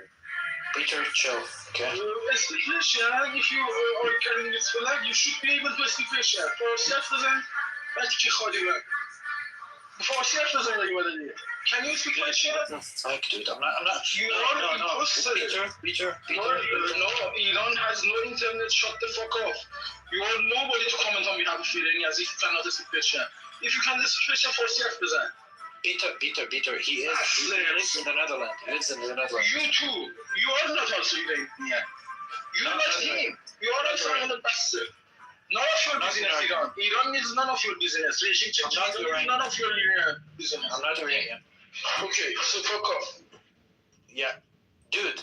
پیتر مادر جنده من فارسی صحبت میکنم چی میگی تو؟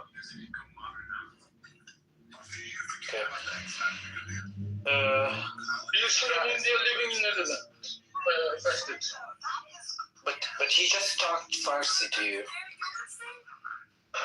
It was the first word. One word. Yeah, I don't know.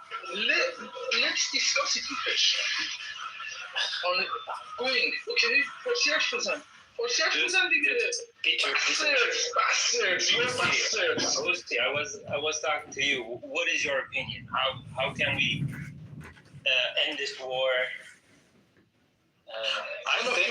End of discussion. Bye. Peter, bye. I think it's gonna take time. Like, I might be in the minority here, so I think it's gonna take like 2 to 3 years. To be honest, I think also that China and Russia will make sure it takes that long. I think also like the US can't back down right now. Like, there's no possibility to back down because like your allies are being hit the whole time. The ship lane is not open, and I think like the result will be like in 3 years' time there will be like frozen conflict or something like that, where there's like some kind of solution, or like Iran loses its leverage, with time, like because like the world will get used maybe to less oil, like things are getting more efficient as we advance in years, so cars will need less gasoline, people can work from home, things are developing, at the same time, so I think like in 2 to 3 years, the US will get bored. Iran would be at the time like toothless, so they won't be able to attack that much, and maybe some kind of like solution for the nuclear problem will be like, okay, you can't enrich uranium anymore, and they'll say okay, but it's gonna take time because like as I see it right now, the Iranians like perceive this war as like fighting for their own survival. They also think like if they now end the war, it will be like they'll be hit again. So they don't trust the U.S. Or Israel for all that matters. But like, I think the U.S. is like the most important, most important, like that you get the U.S. on board. If you get the U.S., you will get Israel somehow on board as well. And Arab countries might join. I don't think they'll, to be honest. I think we to join. Also, I think their armies are for themselves. Yeah, I think 2 to 3 years, maybe, or maybe like the US will get bored of it and like they'll say just whatever, we'll give you what you want, open up the strait. Yeah, but like like Iranians, like the things that we're asking right now is just impossible to do. Like no president of the US will accept that. Like it's not about Trump. Do you think the Middle East would be a better place if there is a regime change? Now? Yeah. Ultimately, yeah. I think so. I think it could become more peaceful, you know. But like you don't know, because like if the worst regime is there, I think like at least for the Gulf countries, it would be like if there's like a regime change instantly now, it would be better, you know. It might not be better for the Lebanese right now, but yeah, there needs to be a solution there. Yeah, but like I think maybe like define peaceful as well. Like peaceful for someone is like not peaceful for other, you know. But yeah, like I think for the West it would be ultimately better if the regime would go.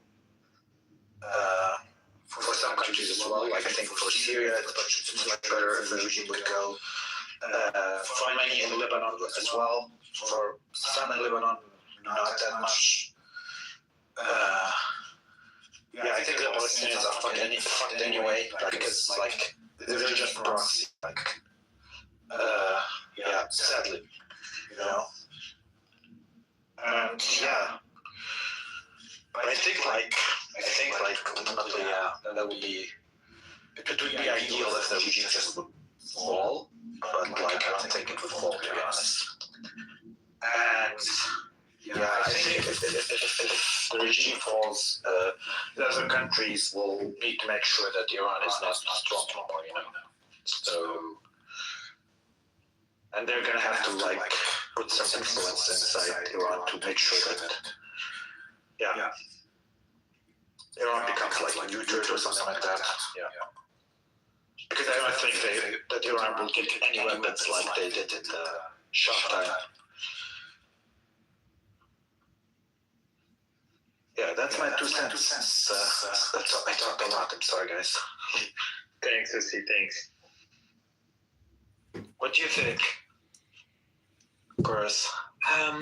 Yeah, I think it's necessary that there comes a regime change, and it's hard to say because I think that the 80% has to come from America and Israel, and the last 20%, the people of Iran will have to do it. And yeah, because without any weapons, they cannot maintain it, and it's hard for them right now. And yeah, and you said like it's gonna take 2 or 3 years. I think it's too long. I don't think that it's gonna last that long, this war. If we see now what's happening and the deals that are broken, I think it's not gonna happen. I think it's we have to hope that it's like a few months or maybe in weeks, but yeah, years I don't think. I think yeah, we need the help of the U.S. and Israel. Otherwise, the people are cooked. And the regime change is best for all in the Middle East. And also the proxies that are happening, all of 47 years of investment of the IRGC is paying the price, and that has to stop right now. It has to stop. And yeah, I'm optimistic. I'm optimistic, and I hope that the rest of the world also sees that it's a evil regime that has to change. And for us, all Iranians, diasporas that are everywhere in the world, we want to go back. We want our country back. Yeah, there was one question Sam asked, like, you mean for Hezbollah in Lebanon? Gotta get to the gym. Gotta get to the gym. I think it's gotta go work his belly up real hard in the gym. Gotta go to the gym. Gotta go to the gym. And work this belly. Gotta go to the gym. So that's why. Gotta go to the gym and work this belly. Sit up, sit up, sit up, sit up, sit up. Use the spot machine and the horse rotator. Go to the gym, John. Go to the gym, John. Go to the gym, John. Israel and the US have it their way, you know. But at the same time, you have like other people that are like much more joyful about like the ones that are against Hezbollah in Lebanon. So it's very hard to say in Lebanon like who's gonna win and who's gonna lose. And Israel, like when they went into Lebanon as well, they asked Druze and Christians not to take in any Muslims inside their homes, or their homes will be like attacked as well. So like the Shiite community, Muslim community in Lebanon are like fucked, you know. And that's why like a group like Amal, which is like not Hezbollah, joined the fight as well against Israel. So yeah, I think the Shiite community in Lebanon are going to be fucked after if I think even if Iran like holds on, I think they're fucked anyway, because like I think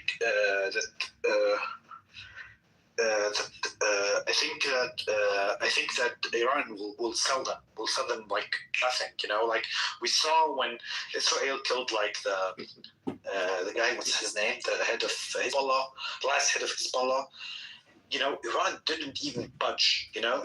Like they told Hezbollah to do ceasefire, you know, and they told him, like, they sold him, like, I think like Iran would, like, the IRGC would sell them like nothing, you know. Like these proxies are just like cards for the IRGC, like that's what I think, you know. And they would use them, and as long as they're useful. And they're not useful. I think you mean Hassan Nasrallah. Yeah, Hassan Nasrallah. Yeah, and I think when they're not useful, they're just gonna throw them up. You know, gonna throw them. They're like we saw, like as well with Hamas. You know, like did the IRGC now go into Gaza and protected the people in Gaza? Of course not. They're just cards. You know, they play, they go into negotiations, and they give them up once a better deal is like reached. And yes. I think it's the same for the Lebanese people, the Shia Lebanese people. I think they're fucked anyway, you know. The thing is, do you think that they being well, as you call it, fucked, could have to do something with the fact that some of these people actually support Hezbollah or support Hamas, or are the victims and are under pressure of these proxies and have to abide by them because they are in their village and putting them under pressure?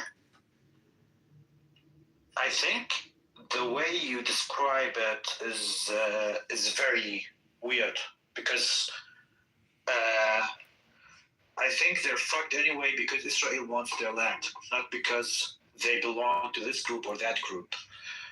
They want that land, Israel. They want a buffer zone for now. We don't know what will happen later, you know. But Muslim Smotrich, like Israeli government, is very clear about it. They want southern Lebanon, and they want it without Lebanese people.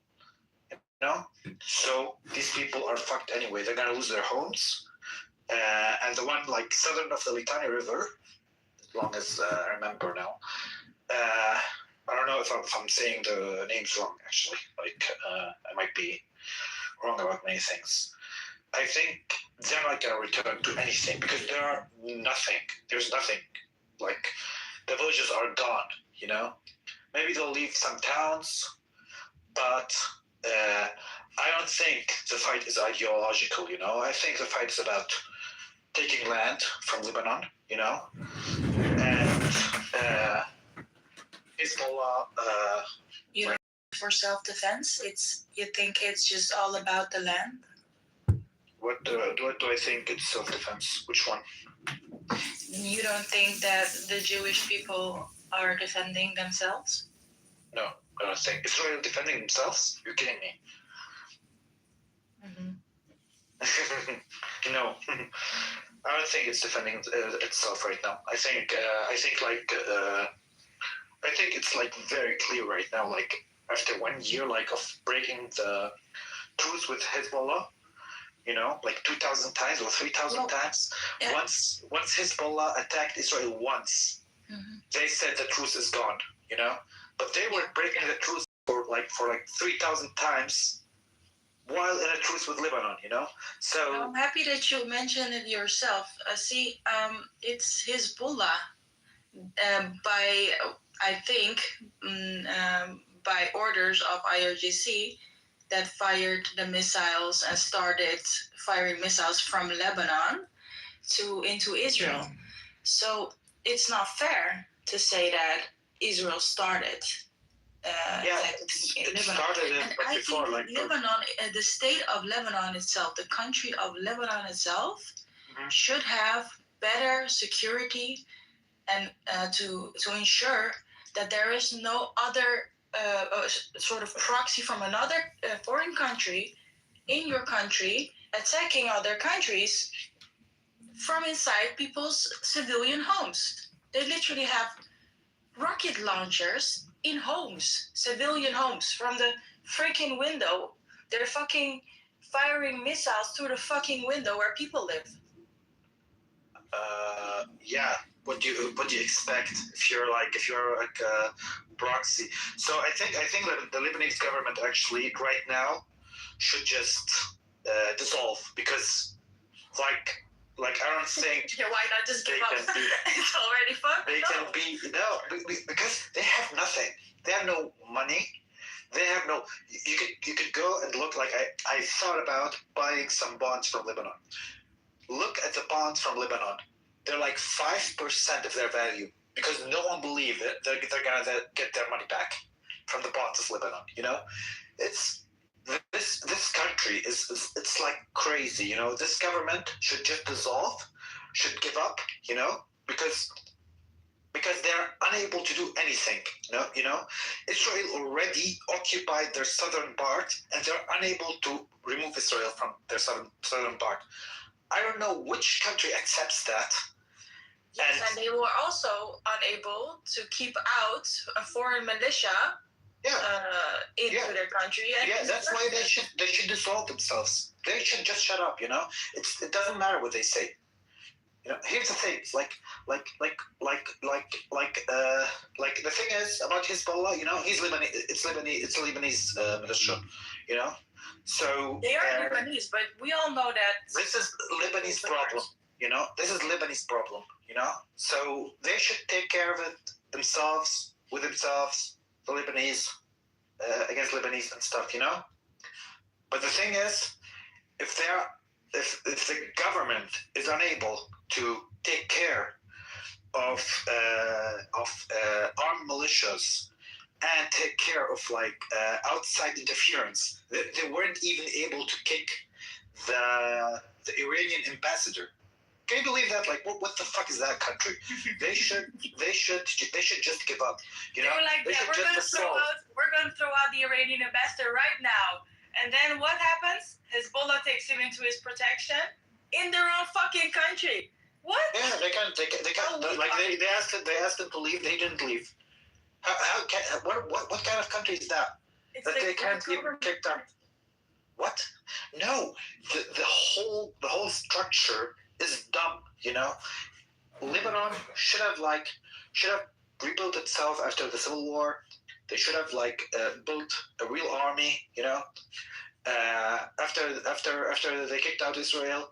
Instead of that, what did they do? They fought against each other. They started doing political stuff against each other.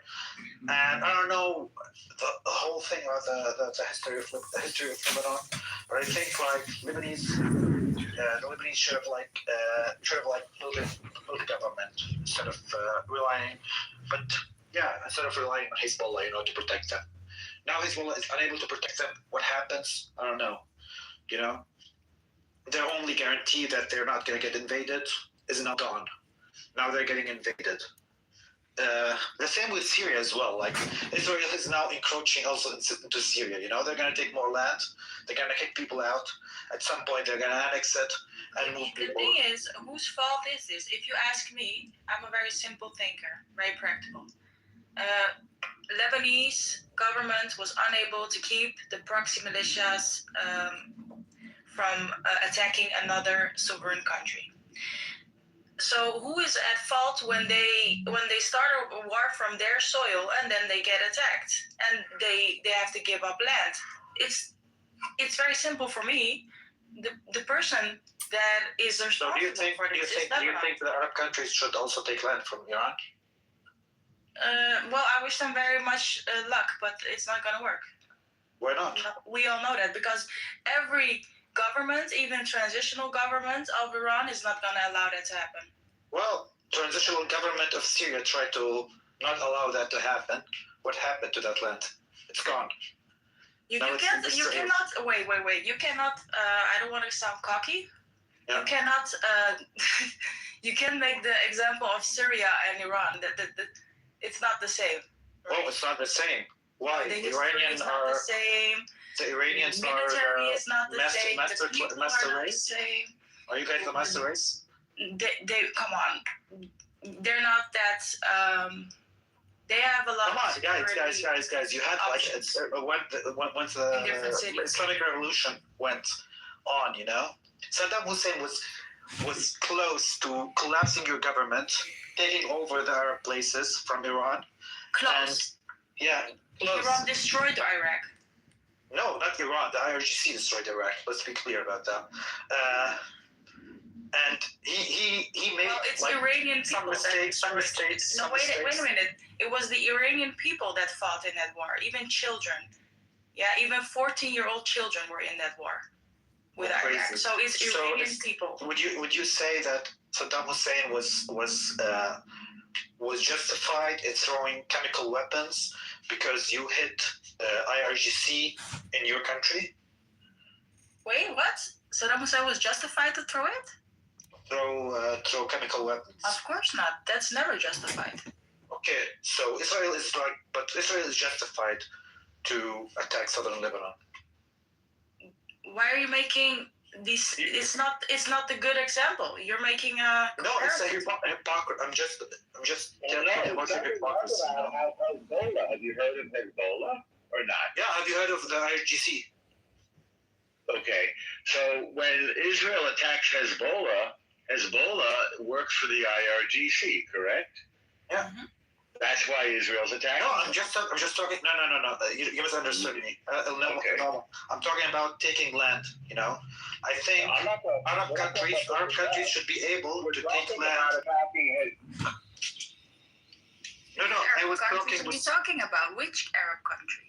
Which Arab country? For example, Kuwait and Iraq. Maybe they can divide it.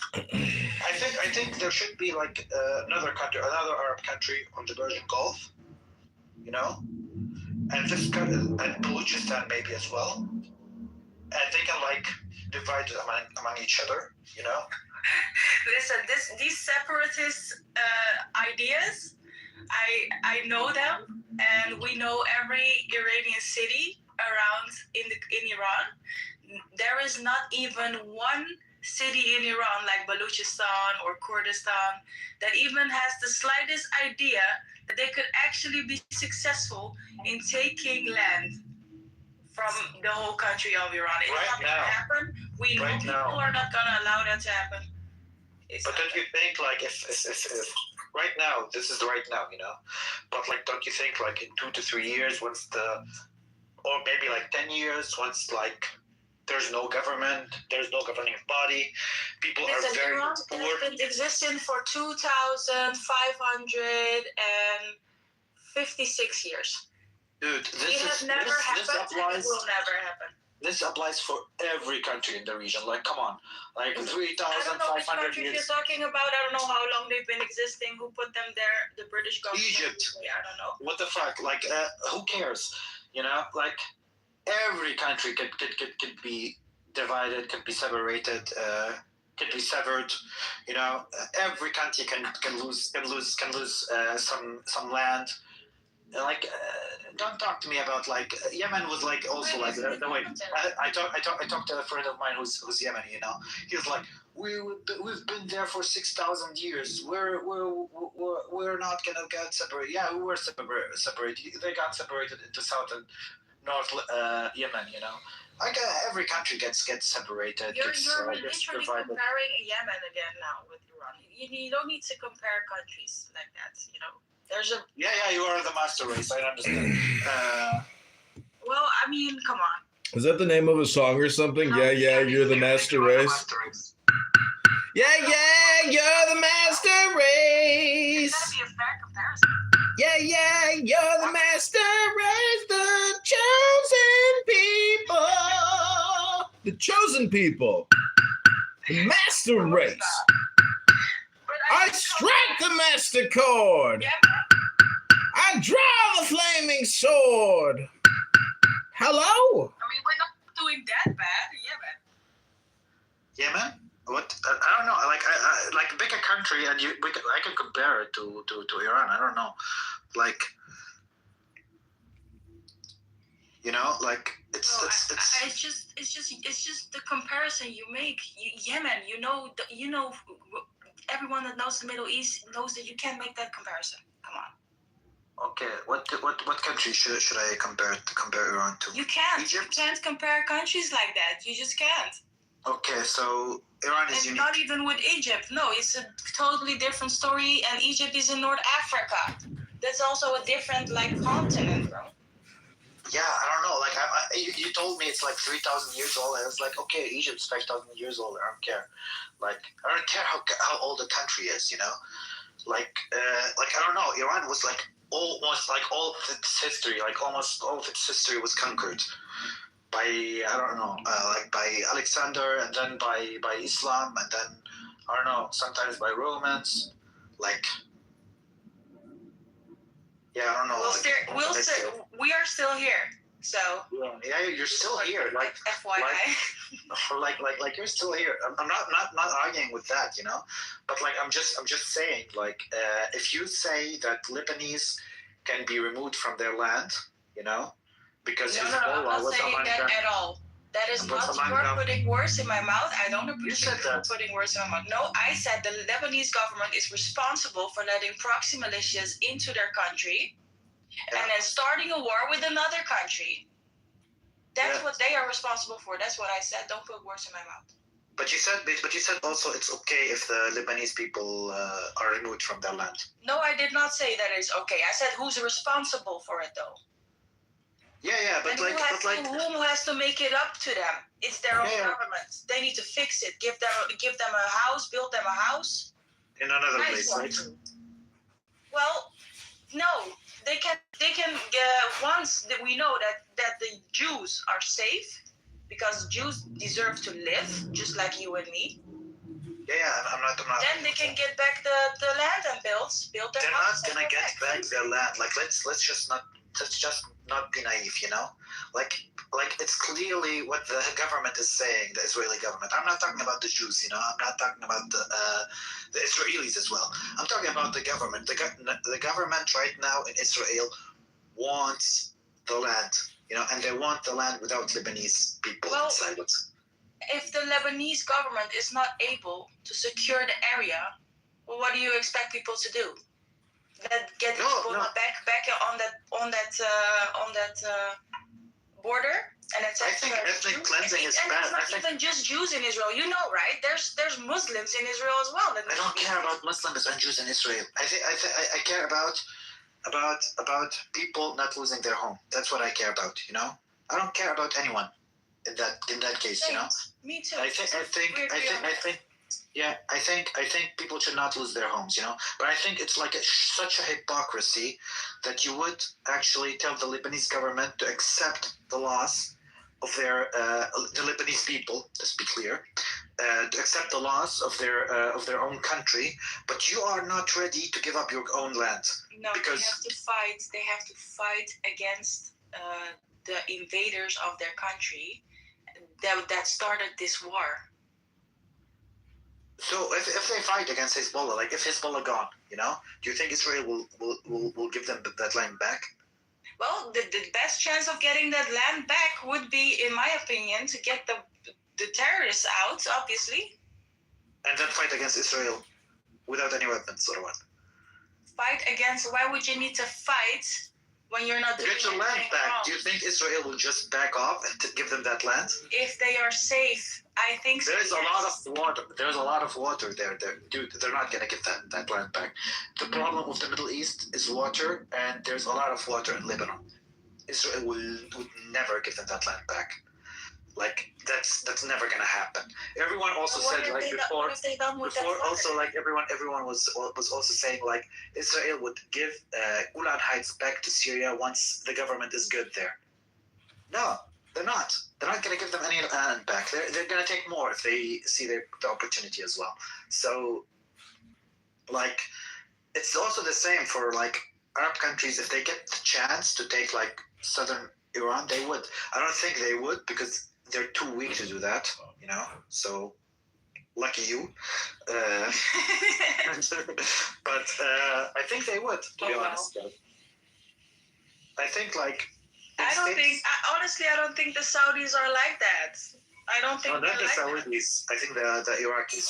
I think the Saudis would do that. The Iraqis, they could be, maybe, they would think of something like that. Yes, the Iraqis. You know, also since you talked about Persia, I just looked it up online. Baghdad used to be the capital of Persia. What the fuck? Can you explain that? No, that's actually incorrect. Baghdad was Babylon. If you look into history. Yeah, it's the same. Who cares? Like. No, it's not the same. Yeah, it's the same city, right? Babylon? Like the same place.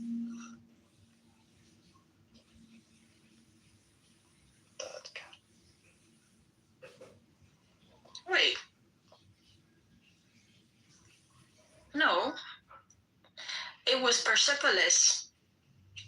Persepolis, where's that? Persepolis. Is it?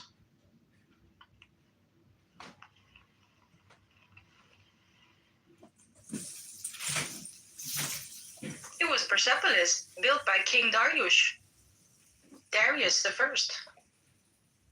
So I don't know how he came to Baghdad, but.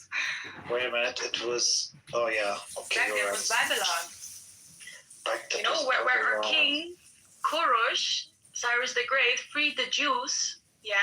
3,000 years ago, freed the Jews from Babylon and let them build their temple in Jerusalem.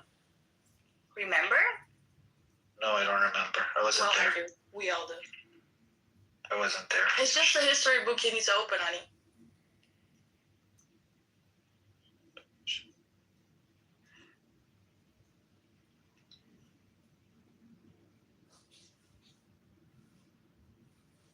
Steve Phone? City Phone? City Phone? Kitty Phone? I don't know, dude. It was for over 800 years. Was the primary capital, Persian capital, located in modern-day Iraq? Nope. Serving as the winter capital for both Parthian and Sasanian. I'm probably like slaughtering these names. For over 800. Yeah, Parthian and Sasanian Empire. Yeah, but the thing is with those empires is that they were all part of Persia, but the king back then, he allowed everyone to keep their own culture and their own language and their own religion. So it was all part of Persia, but everyone had their own culture going on, their own religion going on and stuff. Wait a minute. Aren't like... And that's the difference between colonization and an empire. Persian. Oh yeah, you're right actually, though. Thank you. I know. Stefan, looks good actually. But has Israel ever officially stated that it wants to expel Palestinians and take over all the land?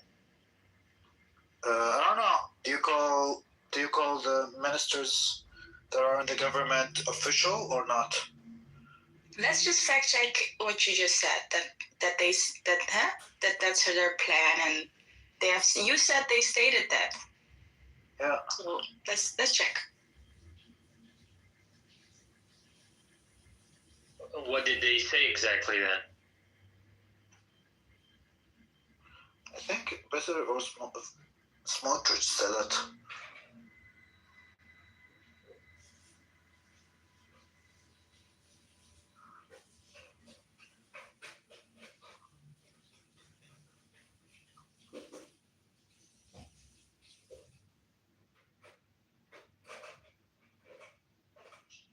All right, I did some fact checking, and I found out that your statement is false because there have been some wars in between 1982 and 2000. Israel was in southern Lebanon and had a security zone. But I talked about the government right now. I'm not talking about the 82. And right now, there is no official. So this is here. Translating in English. There's no official anything being said from Israel that they want to stay there. It's a buffer zone. It's a temporary military buffer zone to protect ourselves, as I thought. Why did they remove them, the people from there? In the 80s, like this is the difference, you know. In the 80s, they did not remove any people from the buffer zone. You know, in 82. I don't know which year that is. But they didn't. What is a buffer zone exactly? You know, we call it a buffer as if it's supposed to prevent some friction. But really, when you can't trust your neighbors and you have to create buffer zones, is that really a life worth living where you have to create buffers? Does anyone here know the difference between a buffer and a buffer? Buffer is like... How about the difference between a buffer and a buffet? I'd like a buffet zone. Could we create a buffet zone in between Israel and Palestine? Guys, I need to leave. It was nice talking to you. Because I need to eat. It's 10 p.m. in my place. Speaking of buffet. Thanks for the conversation. Yeah, thank you too, guys. Let's keep the conversation going. Yeah. Sorry. Yeah, I like the conversation anyway. Like, I learned a lot as well. Thanks, Lucy. Thank you, guys. Bye. A couple weeks ago, I went to Key West, which, as you may or may not know, Key West is actually a buffet zone. It's not a buffer zone, but it is a buffet zone. Does the buffet zone start with a J word? does, actually. Welcome to the room, everybody.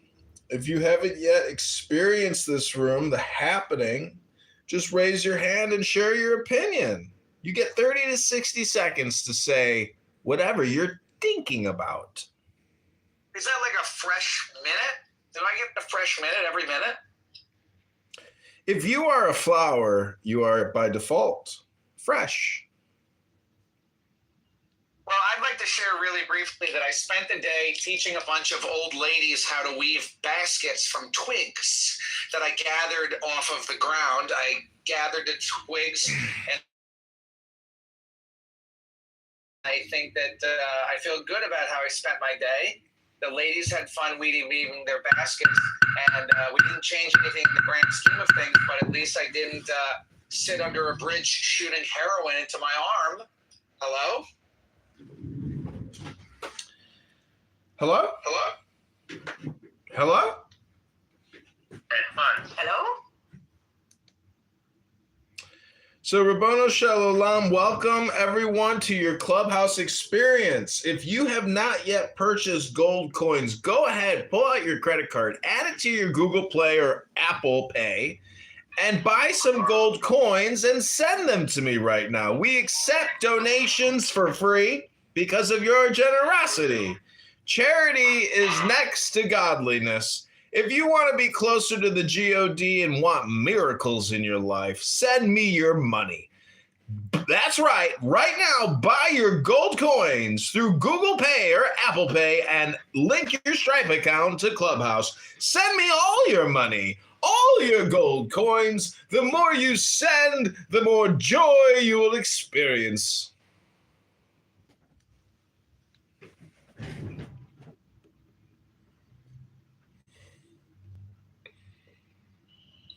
And what if we don't got money? Well, you can borrow, you can tax other people somehow.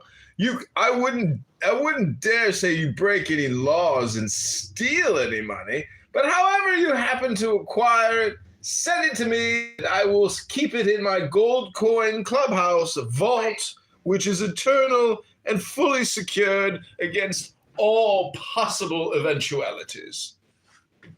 Wait, so would you say that the more we spend and the more we send, the closer to the truth we're going to get, essentially? That's first. Exactly. Talk to Dennis here. Dennis is one of my many satisfied banking clients who sends me his gold coins. Thank you, Dr. Dennis, for putting your trust in me, the universe.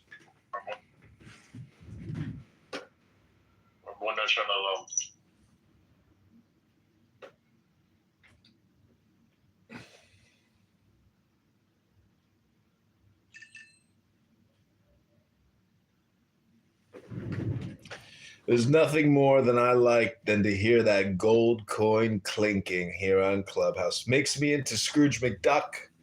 Send me your gold coins! I want more gold coins! The more you send, the more joy you shall experience. All communications to gnosis. All communication is gold coins sent to the universe. If you're feeling it, if you feel good inside, if you feel strong inside, send me your gold coins right now, and we will preserve those gold coins and all those feelings of joy and strength and happiness, and dare I say even ecstasy?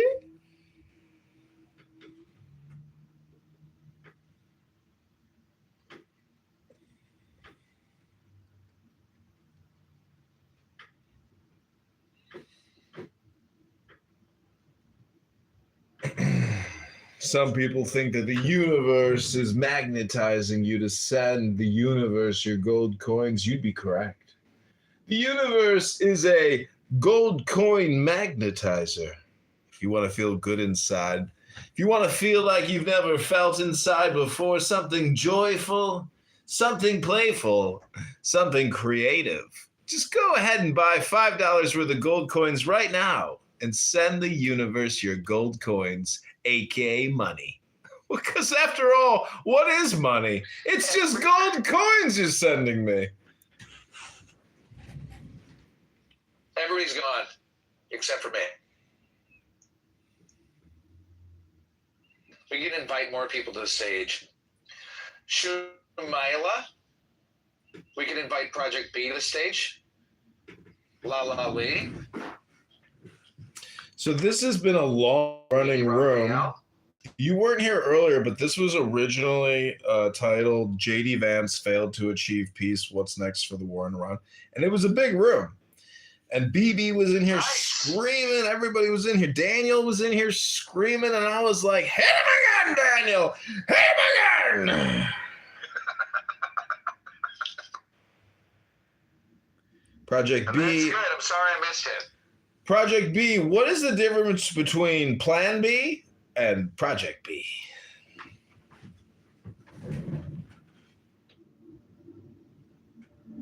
Wait, what's the difference between Plan B and Project B?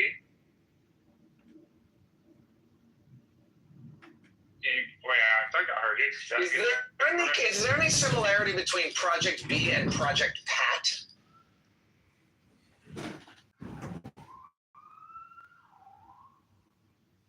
Hey, have you heard that? Protect your neck?